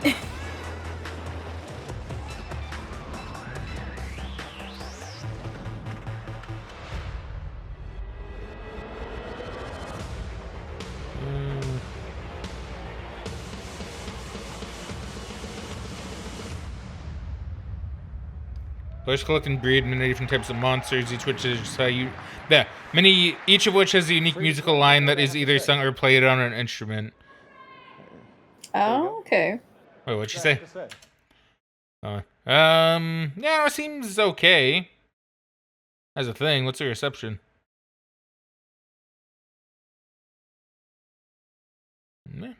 Seems alright, I guess. if you like that kind of stuff. Yeah, I just don't know if that's for me. Alright, so what the woman in the crowd yell? There you go. I'm sounding like Far Cry, but I'm not too sure. Ease of entry and the joy of I don't think so. I don't think that's what she said, but she's excited for something that's happening. Simple ways. She's just really excited to be here. That's what it is. PlayStation Now, fueled by the power of the network, will provide our community with access to our massive gaming libraries, starting with PlayStation 3 titles. We have continued to tweak and refine PS Now since its initial beta test, and are proud to announce that the service will be available in the United States and Canada as an open beta on PS4 starting July 31st. Ooh. Shortly after that, PS Now will become available on PS3 and PlayStation Vita as well. We also want to unlock our library of games to those who still don't own a PlayStation device. So later this year, we're bringing the PlayStation Now experience to select Sony televisions. Ooh, the Sony If PS TVs. Now is available in your area. All you need to do is get a DualShock 3 and you're able to play our vast catalog of games.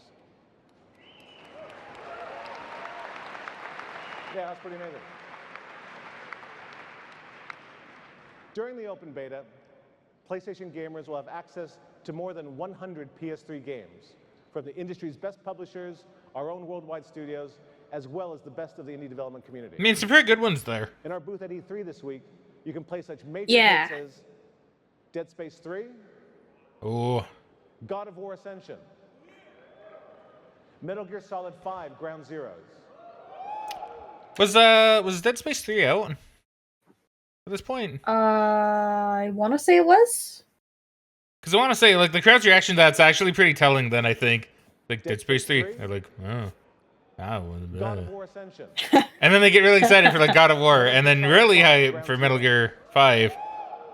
Ground Zeroes, yeah. Into the Nexus. Well, yeah, Ground Zeroes in particular. And Ultra Street Fighter 4. Not as hype for Into the Nexus. either. We'll use the open Yeah, that's fair. Continue to listen to your feedback and gather insights about your experience with the service. We'll also work with our publishing partners to test a range of rental durations and prices. We do look forward to hearing from everyone who participates in the beta, as your voice will have a direct impact on the development of our service. Bringing PlayStation Now to PlayStation Vita is another example of our commitment to the platform.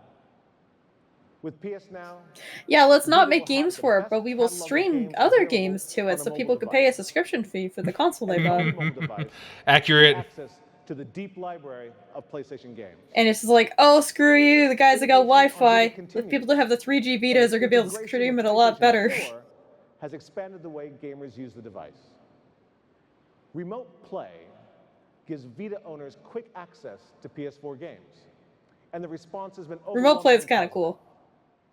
With Remote Play, Yeah, I do like Remote Play. I did use it, like, very briefly. and Assassin's Creed will further showcase It was interesting. PlayStation Vita as the ultimate mobile platform. Yeah, I mean, it worked okay as long as your internet was good. It just depended. Because, I mean, I would try and use it on my Vita to play something, like, on my PS4, like, when I went up to my room before I went to bed or whatever, or if I was cooking. And, like, just because my PlayStation was downstairs and it didn't connect super well, to be honest. Like, it kind of had to be on the same room for the most part. Minecraft is Like, I could do it in other rooms, it just wasn't super great. Like any Wi-Fi signal, really. We got some Minecraft fans. PS Vita will remain a key pillar for us, and we look forward to sharing more gaming experience across Vita-dedicated titles, PlayStation Now, and PS4 Remote Play. At Tokyo Game Show last year, we announced another new console, and the outpouring of anticipation and excitement was unprecedented. As a result, we are now preparing to launch that product in the United States, Canada, and Europe starting this fall. Woo! So let's talk about PlayStation TV. Oh yeah, I forgot about PlayStation TV. Yeah, I did So this too. was like a device that you could plug into your TV, and it essentially acted as a PS Vita and using your TV as the screen. In your home. I mean, that's a pretty interesting idea. And music streaming services. Yeah, like if you wanted to play Vita games and you didn't want to buy the system, it was a pretty cheap alternative because I believe the retail price was around $100 Canadian. And of course, PlayStation TV will also play most So titles, it wasn't as a well as bad PS1 thing to and get. Like PS2 honestly, it would have been nice if I got one at some point because I think they're kind of hard to find nowadays. Our Disney partnership continues with Disney Infinity 2 coming to PlayStation TV and PlayStation Vita early next year. In total, that's nearly 1,000 games that PlayStation TV owners will have access to at Huge game library. PlayStation TV will be available. Yeah, I think they actually used the huge game library. Oh wow, thing before when they were like, oh, and like what was it? And oh, when they were talking about used games and owning Xbox, you know, like getting the W over Xbox. I think they used that same image. An HDMI cable and a digital See, Sony, I remember. the Lego Movie video game.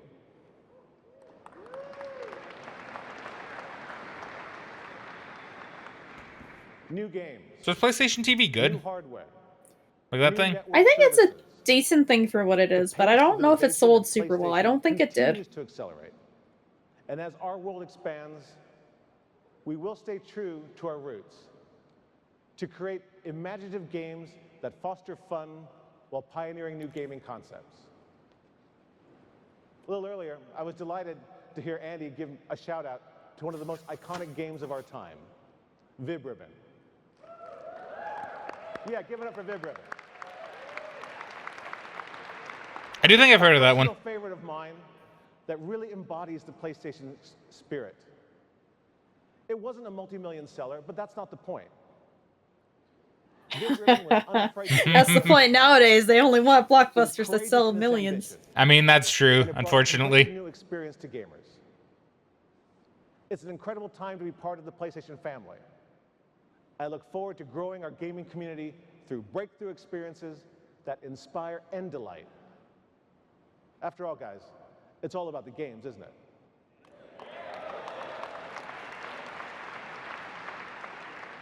And speaking of games, in 1996, I got my start at PlayStation in Japan, importing and localizing games from the US and Europe for the Japanese market. That's kind of like trying to import wine into Napa Valley. But one of the first games we localized was Mortal Kombat 3 on PS1. Ah, classic. The game that introduced the concept of fatality to the Japanese gamer. That's why it's a tremendous pleasure and a unique thrill for me to introduce on this stage the worldwide premiere of gameplay footage for Mortal Kombat X. Ooh. Oh yeah, Mortal Kombat X. This game actually looked pretty incredible for the time. The fatalities are kind of insane. Right. And I think the game was considered pretty good.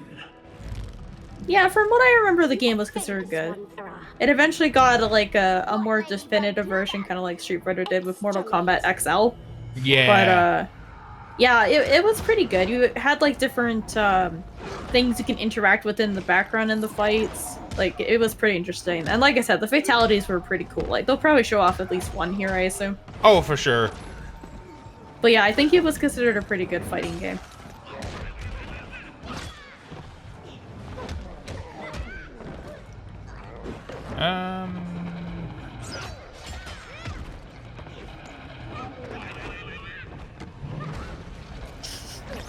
Yeah.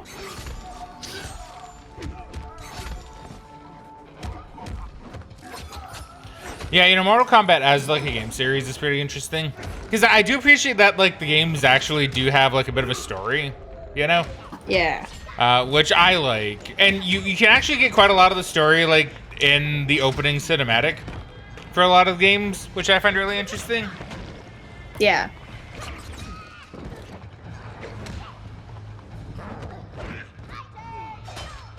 Or at the very least, that's one way you can tell what's canon, right? Yeah. I like that move with the big guy. He just like holds on to him while his little guy gets to stab them. That was pretty good.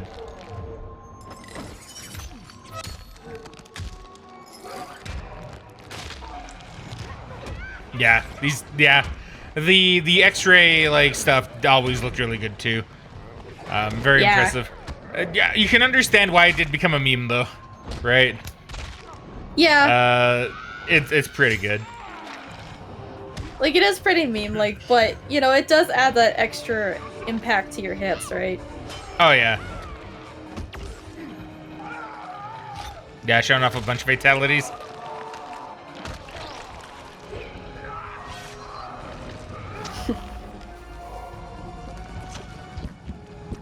Oh.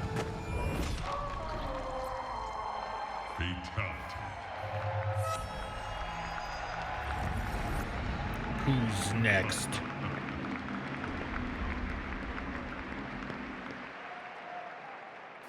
Really, what can you say? Thanks, Sean. At PlayStation, we know building a portfolio of incredible games is paramount. But we also know that PS4 owners are using the console extensively for watching their favorite movies, TV shows, and listening to music. Millions of PS4 owners are using the likes of Netflix, Amazon Instant Video, Hulu Plus, and Music Unlimited. And our entertainment offering on PS4 is about to take a new superhero twist. Ooh, a Sony superhero is one of twist. the largest entertainment brands in the world, and we're fully utilizing its vast resources to bring new experiences and more value to PS4. Last year, Michael Linton joined us on stage to announce that Sony Pictures Entertainment is developing brand. Yeah, what movies do we have here? I'm curious. I see MIB. I see Elysium. The Goldbergs. See, I don't recognize some of these. I know Community. I know of Community. I've heard Community is really good. Like Quantum of I Solace can't or something. say I've really heard of a lot of these, but I'm also not super into movies and TV. Spider-Man appearance. I'm just saying. Oh yeah, Amazing Spider-Man. First movie was okay. Second movie was really bad. Once again, not Spider-Man 3, but still Spider-Man appearance. Yeah. Yeah. I'll Hail the King. Is that Kingsman? I'll Hail the King? Or is that like an actual movie? That might be like a movie that I don't remember. Joined us on stage to announce that Sony Pictures Entertainment is developing brand new original programming. Looper. Talked about Looper before, I think. PS4 and the network. And we're not just bringing any new content to our platform.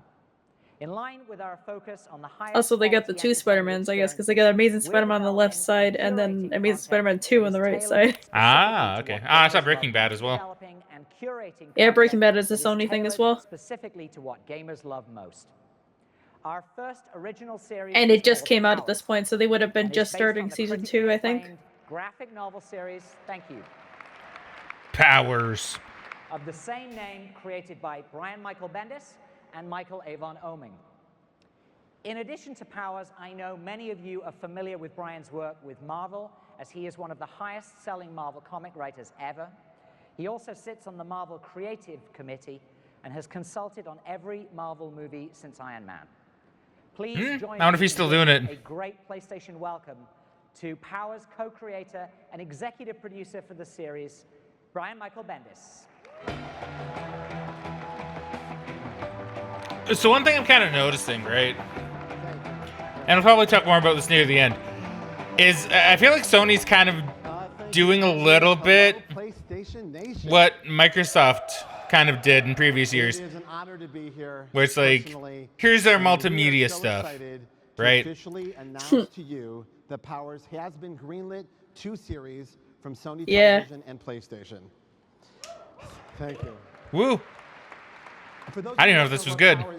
Powers is based on the comic book and graphic novel series of the same name, created by myself and artist Michael Avon Oeming, and it tells the story of Christian Walker and Dina Pilgrim, 2 homicide detectives that work cases specifically about powers.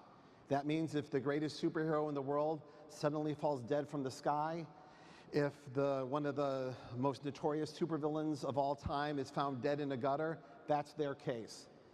And Christian Walker, has a secret. It's a very interesting He used to premise. be a power, but now he's down here with us, having lost his powers, and it is his job to answer for those who cannot answer for themselves, the dead powers of our universe. Some of these cases will be some of his oldest friends. Some of these cases will be his longest running enemies. But every case is going to show us something new about our characters. It's going to show us something about what we've developed in the comic, which is a pretty sprawling mythology about superheroes. And it's also going to show us what a world with superheroes would really be like, how we would really treat them, how they would immerse our culture, how they would affect our fashion. And we're just immensely proud of it, and we're immensely proud that we're here today to bring it to your television. Now, I'm a gamer, I'm a game writer, and I know that gamers and comic book lovers, we love our genre hardcore. We love our genres to mash up and to show us something new, to show us something original. And one of my jobs as executive producer of the show is to make sure that the TV show. Yeah, we should have a look at the show. What the comic book gave us, that it has all the. I'm kind of curious. And now the problem is I've not heard of it outside of E3, so that's kind of probably a bad sign. We have this great team behind the scenes. Yeah, possibly. Hopefully, it didn't get canceled. Novelist Charlie Houston. Our executive producer is Remy Obushan from Falling Skies and Capricorn. Our other executive producer is David Engel from Circle Confusion, and they brought us. Got 2 seasons, 20 episodes. Now, that relieves me to know that this will be the Powers that I want to see on TV, that hopefully is the powers that you want to see on TV. Mixed As we speak, reviews. Production casting is underway. An average score of 4.6 out of 10, apparently. Announcements and teases and all So kinds of didn't stuff really going do too on. well. But just to give you something for today, let's show you some brand new concept art that just came from our concept art. So yeah, I don't know. It might be fun to check out, mind you. It sounds like an interesting premise, right? Yeah, it does. I love about, gritty crime So I kind of wonder how they fiction, did it wrong for the TV series, mashed but together for something you know, completely new. it's a shame. On behalf of Michael Avon Oming and the producers and everyone working. But you can definitely see we're pretty deep in like the Marvel stuff at this point, right? Because now we're starting to see shows and ideas where it's like, like, hey, let's kind of do something different with it, right? Let's do a different spin on it. Very much. Yeah. It's like superpower detectives and crime scene investigators, right? We deal with what superpower, like what happens when superhumans die, yeah, right? Like, like that's a cool premise. And so, they're trying to do something different. That it will be available in the US in December. We want to make sure that as many PlayStation fans as possible get an opportunity to experience our vision for original content. So every PSN user in the US will get to watch the first episode of Powers for free. As you're aware, we're constantly bringing more value to the PlayStation Plus subscription service. Today, this comes Why are they showing a sidewalk? Or is that a river? No, what is that? Is that a sidewalk? I think it's like the bottom of like the Last of Us art or something. That's what it looks like to me. I mean, maybe. I don't know. It just seems like a really weird thing to show. Like if they pan up and it's The Last of Us, but it seems really weird. It's like PlayStation Plus. Here's a sidewalk. Like that's a bit strange. No, it's not even moving. That's really odd. Since the PS4 launch. We'll be adding more. Oh, okay, I see. It's meant to go up here. That's still weird though. That's still weird, but like I kind of get it a bit more. I'm pleased to announce that all Plus subscribers in the US will be able to view the entire Powers series for free. Whoa, I mean, TV show, so I kind of hope so. I don't want to buy each individual episode. In addition to original content, we're also leveraging Worldwide Studios' well-loved franchises and Sony's family of media channels to bring new theatrical content. Whoa, Ratchet and Clank the movie. Man, that's crazy. God, I hope that's going to be a good one. Yeah. Whoa. I still need to play more Ratchet and Clank so I can watch the movie. Doing big things like Captain Quark. You don't have what it takes. Because I've heard this is pretty bad. Just give me a chance. Sorry, no time. Galaxy and Yeah. Get back out there. And remember, you can do anything. As long as you're me. Yeah, from what I recall, I want to say there was 2 unique scenes in the movie that were not in the game. And the game did a way better job of telling the story than the movie did. Yeah, Megan, we really need to get back to playing Ratchet and Clank. We need to. We do. We need to find a way to make some time for that. Yeah.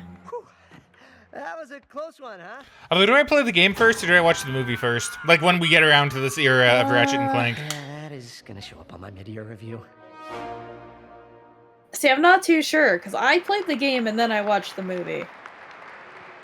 Ratchet and Clank creator Insomniac Games is heavily involved in the film. And we're also working with even the worse to hear. studio to reimagine In hindsight, the original it's a hindsight thing, for PS4. right? The game will feature At the time, like if I were really into Ratchet and Clank, I'd be like, "Oh my god, that they're involved. That's so good. That means it's gonna be a good movie." Game will be available in the first half of 2015. Which is probably why some people felt pretty betrayed. And we'll continue to release And probably why Ratchet took so long to come back. only available on PlayStation. There are nothing Probably short part of of it, yeah. Which is funny because people don't really like the reimagining of the game, but as far as I'm aware in terms of sales number, it was the highest selling Ratchet and Clank game before Rift Apart. Let's see what's in store. Yeah, but the movie probably didn't do too well either. Like they probably looked at them both Oh, no. together. The movie flopped really hard. So, yeah, so they probably just probably looked at both and were like, hey, let's go ahead and yeah, probably people don't want Ratchet. The movie didn't work. You know? Which kind of sucks. Yeah. You know what I mean?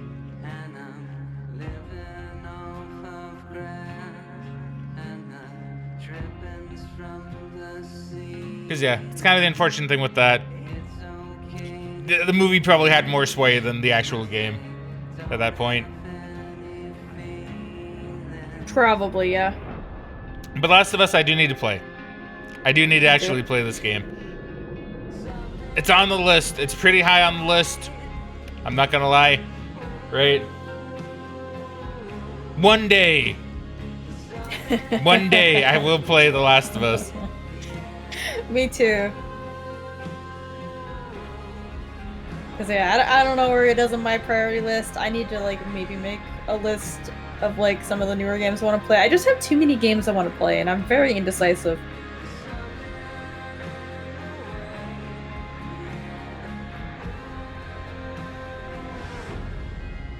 The Last of Us Remastered. I like that this came out literally a year after the first port of the game. Yeah, right. As you've seen tonight, we have the It's like remastered for the first time. Man, it's almost like we heard about this even just a couple years ago. And there's more. Probably because we The did. long-standing partnership with Kojima Productions and Konami Yeah. has been a staple of the PlayStation history. I'm curious at some point, like whenever we move to the PS6, if we'd ever get a remaster of The Last of Us, because I think at that point it would be the most remastered and ported title. The Phantom Pain. I mean, I want it to be so, just to keep the meme going. I want the meme to keep going. I think it'd be funny if every like 3 years they're like, oh look, it's another remaster of The Last of Us. I want it to be like Skyrim, but with remasters. Just keep doing it. And before Bethesda gives this like Skyrim remastered for PS5. I would not be surprised. Legit though, if they gave us like a Morrowind or an Oblivion remaster, that would be great. That'd be great. I would love that. Oh, this must be Ground Zeroes, yeah. Yes. No, it's the Phantom Pain. I think that's what he said. Yeah. Oh yeah, I guess Ground Zeroes would have already been out, so this is for the actual game. Because for anyone who doesn't know, Ground Zeroes was kind of like a smaller collection, almost like a prologue / teaser for the game. Yeah. You had like a couple missions that you could play on it, and it had a bit of the story leading up to Metal Gear Solid 5. Yeah. It was kind of a meme among me and some friends at the time. One in particular. Because we always would joke that it's like, okay, you're spending like, how much was it, like $30 or something? I think it was remember. around like $30, yeah. But it was like, oh, you're paying for a demo, right? That's how we would joke about it. I mean, without knowing better, yeah, it's basically like a longer demo. My brother was actually really into it because he was waiting for Metal Gear Solid 5, and I do remember watching him play through like the missions in Ground Zeroes because he was trying to beat it like basically perfectly without being caught on like the hardest difficulty or whatever. I don't know if he managed to do it. I assume he did eventually.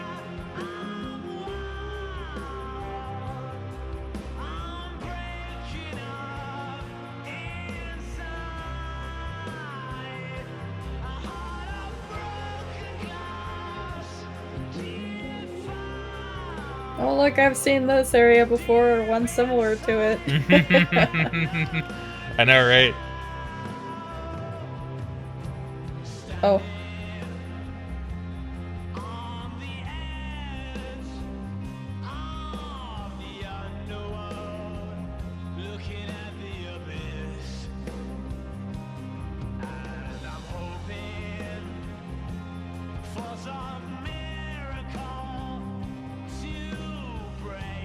Yeah, one day I'll actually play the Metal Gear games past 4. One day. They're also on the list. Yeah. I still need to play 3 and replay 4. You do.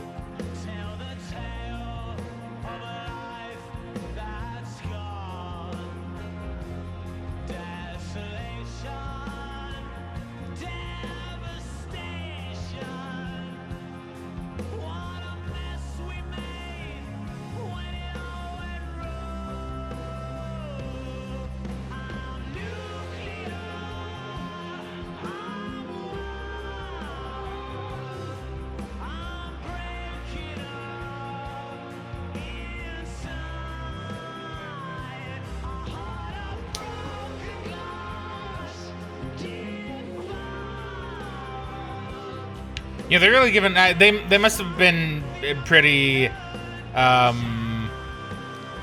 back in MGS5 pretty hard because this is a pretty long trailer, right? Yeah. It's good though. Like it's a good trailer, but yeah. I mean, yeah. They probably thought it was gonna be really big considering how big 4 was for them. And I argue it eventually ended up being that way. Yeah, I don't know. I think look, I never played it. I think I do think Phantom Pain's considered okay at the very least. Solid 5 on PS4 is going to be amazing. I think it's considered a decent like action game, but it's not a super great Metal Gear Solid game. Relationship with since the PS2 era. Their games have kept PlayStation gamers up late at night for generations as they pioneered new genres and new experiences. Take a look.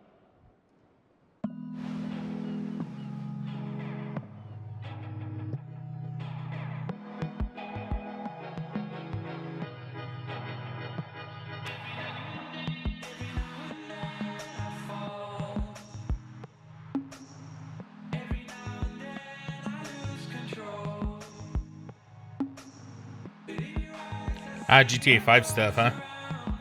Yeah, okay.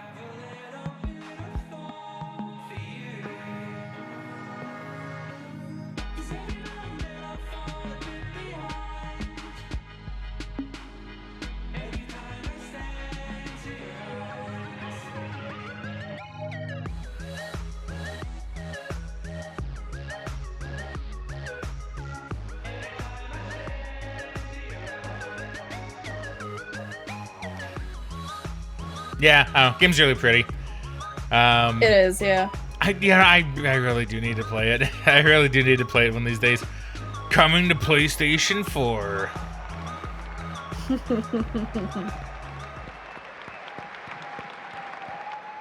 I'm thrilled to announce that Grand Theft Auto 5 is coming to PlayStation 4 this fall. Grand Theft Auto 5 takes full advantage of Oh, it only really took him a year to do the port to PS4. That's pretty good. That is pretty good. For players to discover. Plus, the current community of PS3 players and Xbox 360 players will have the ability to transfer their GTA online progress and characters to the PlayStation 4. That is pretty nice. That's a good incentive.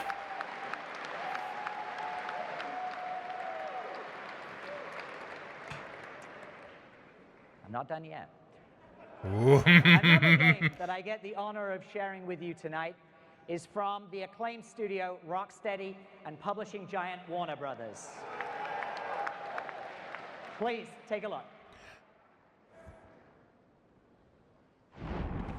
Ooh.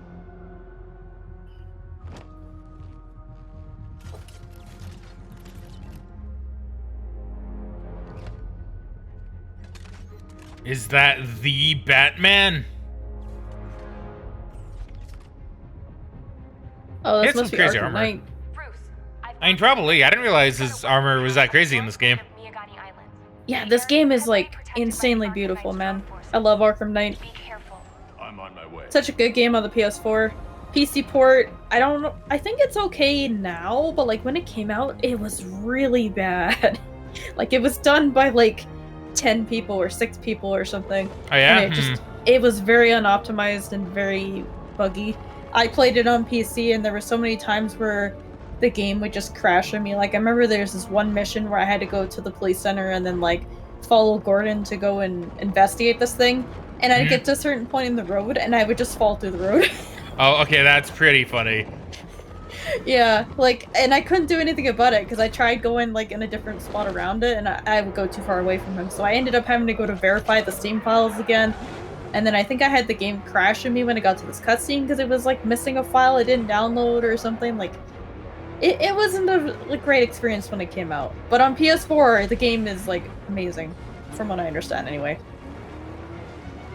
But it's a really fun game. I actually did 100% this game. Really? Well, okay, well that's... I don't know if I'd say it's a is that a rarity for you? I'm actually not too sure, to be honest. I feel like when it comes to like open world games like this, I would say it's pretty rare for me, yeah. Like it depends on the game, but I usually don't bother getting all the collectibles, but in this one I got like literally all the Riddler trophies, I did all the DLC, I got like the secret ending.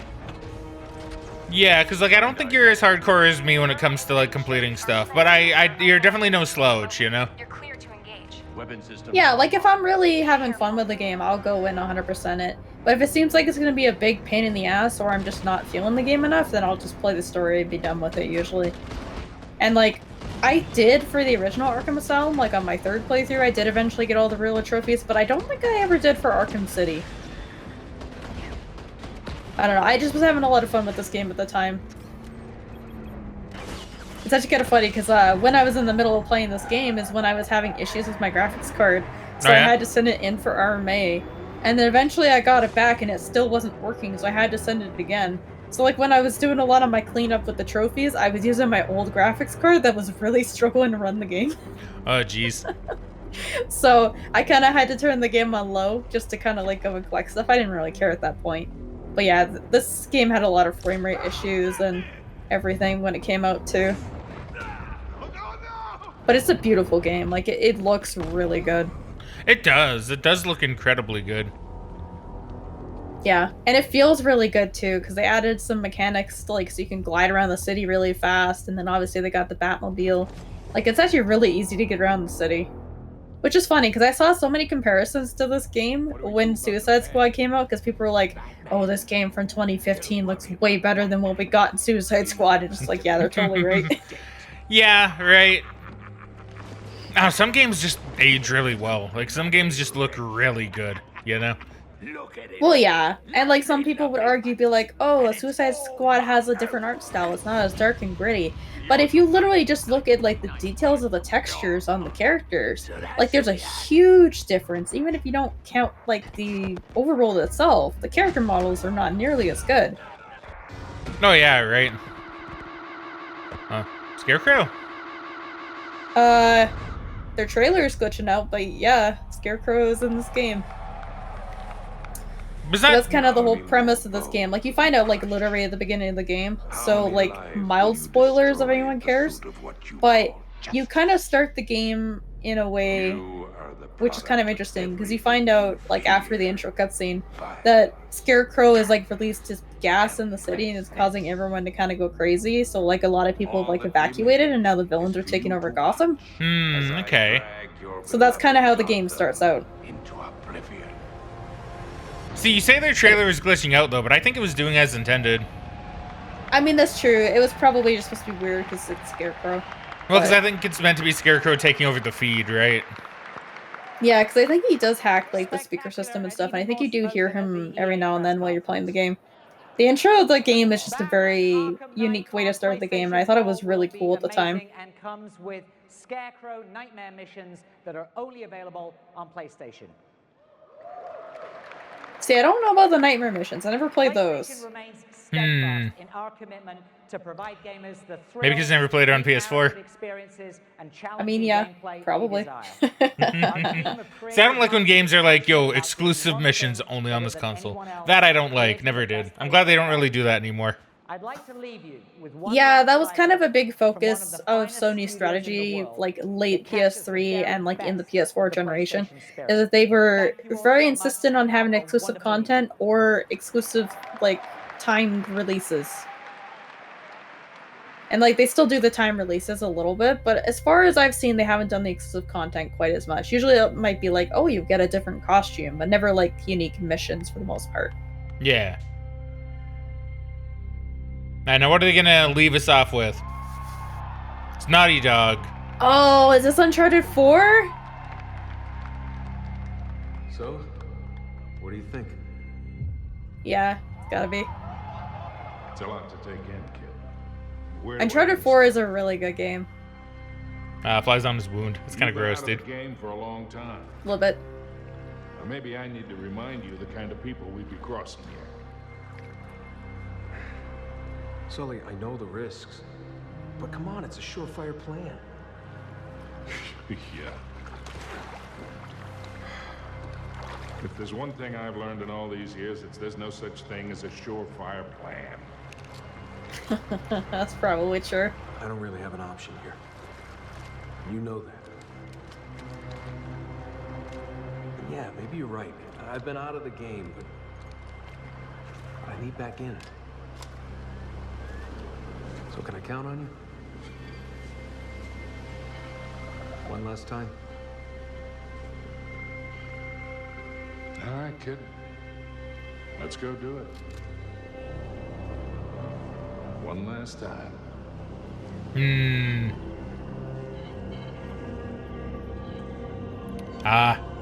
That's pretty ominous. Yeah.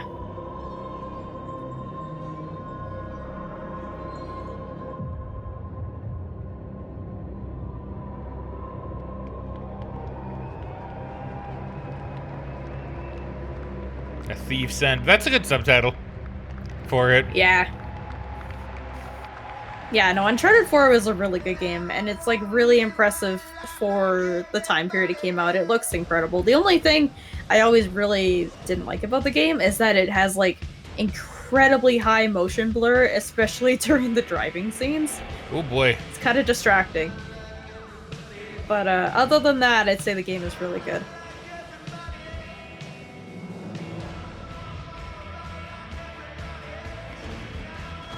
See, I appreciate it when a game is like motion blur. Well, yeah, I kind of like that you can turn off motion blur on console games now. That's absolutely crazy. Yeah, like, this was the era where they were using a lot of it to kind of help with frame rate, but like a lot of games overused it and you couldn't turn it off. Yeah.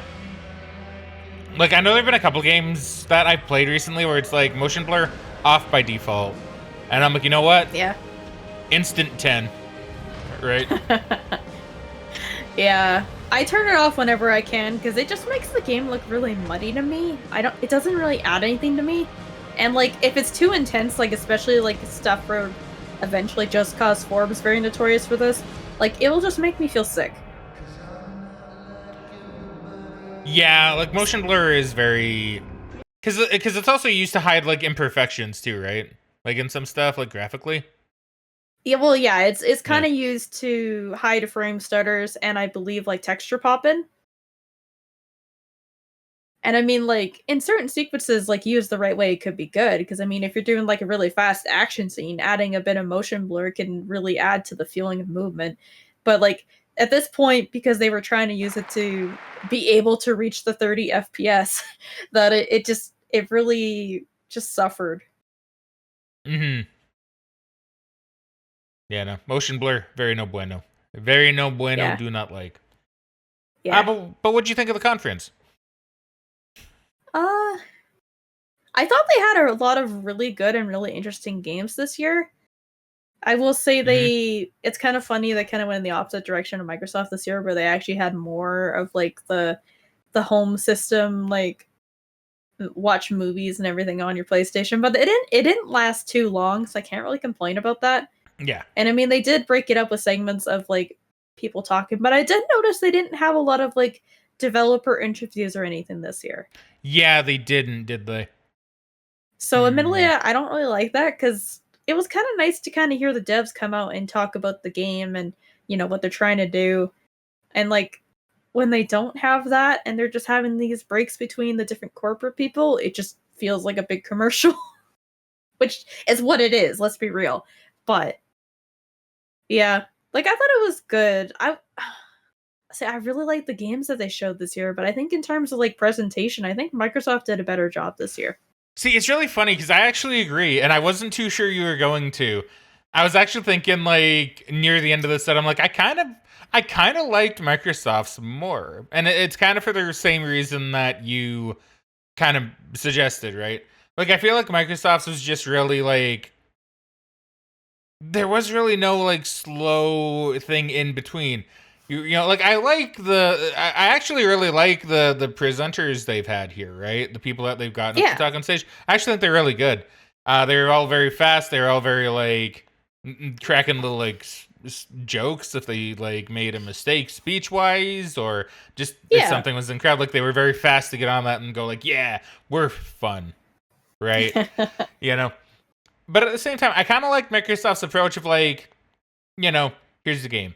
Here's the game. Here's the game. Maybe here's like a dude talking for like 15 seconds. All right, here's the game. Here's the game. Here's a cutaway to some devs talking about their favorite games. All right, now here's the game. Here's the game. Here's the game. It was just very like fast and very like, let me just show you games, right? Yeah, because like I don't think the Sony approach is necessarily bad the way they did it. It was broken up a lot between like the different speeches and stuff they had, but I don't think it was necessarily boring or dragged on too long at any point. Like I think it was still a decent conference. I think Microsoft just has a bit of that edge because the actual conference itself just flew by. It was really entertaining. And I mean, even though I think the quality of the games look a little better in PS4, maybe I'm just a little biased because I like PS4 games, but I think the quality of the games of Sony are better. I think Microsoft did a better job of making the presentation interesting and adding a lot with the developers talking about their favorite games and all that. Yeah, right. And like, I do just want to point this out real quick because you got me curious, right? So, because when was the last game trailer? So, like, literally here. So we go about half an hour without like more games. It's about like media. Right? Oh, really? I didn't realize it was that long. Because he's talking about the PS4. He shows off, I think, the PSVR thing. The PS TV thing and then PSVR. PS TV, PSVR. Yeah. And then it's like, okay, here's stuff related to that. And then they talk for a while, actually, about movies. And then it goes on to, like, it showed Mortal Kombat. So they did show a game, right? Yeah. But then it's a on lot to, of like, talking. yeah, then it's on to Powers, and then they talk about Powers for a bit, and then Ratchet and Clank, which I'll count as like part of the movie thing, just for the sake of this conversation, and then it goes into Last of Us Remastered. Yeah. So I mean, and then it has a really long trailer of MGS4 or MGS5, which is okay, but it was also a really long trailer. Yeah. So really, I mean, half an hour, you know, it could have been cut down a little bit. True, especially since this one's a little bit longer too, at an hour and 46 minutes, right? Yeah. But like you said, not a bad not a bad conference at all. Yeah. You know, it still kept me interested, still kept me going, and a lot of good games. They showed off a lot of good games. Some not so good. Like, I actually think in terms of the games that we're seeing here, like, I mean, most of them are bangers. I mean, obviously you have The Order and then No Man's Sky and like Entwined and stuff, but I mean, overall pretty good bangers, I'd say. But yeah, I think Microsoft just edges them out just a tiny smidge, right? Yeah. A tiny smidge. We'll see if Nintendo manages to take the lead, because they should have, you know, they should kind of know generally what they want to do with the Directs at this point. Which, I guess in this case, they're just calling Play Nintendo. That's interesting. So I guess they changed the name briefly. And then they're like, oh, we're going back to Nintendo Direct, actually. I would say that's interesting they changed the name. I kind of forgot about that. Maybe they just wanted to differentiate it because it was the E3 show or something, and then they decided, no, we need to keep the Direct name because that's what people know. Maybe. Like, that could be very likely. So we'll be going on to Nintendo next, I believe. Although I will say, and I showed Megan this a bit earlier, we did get a comment from a fine fellow called... let's see, I was getting like a separate name on my other thing, because I see Ordinary Man here, and then I click on it, and it says, maybe this is like the channel name, Play...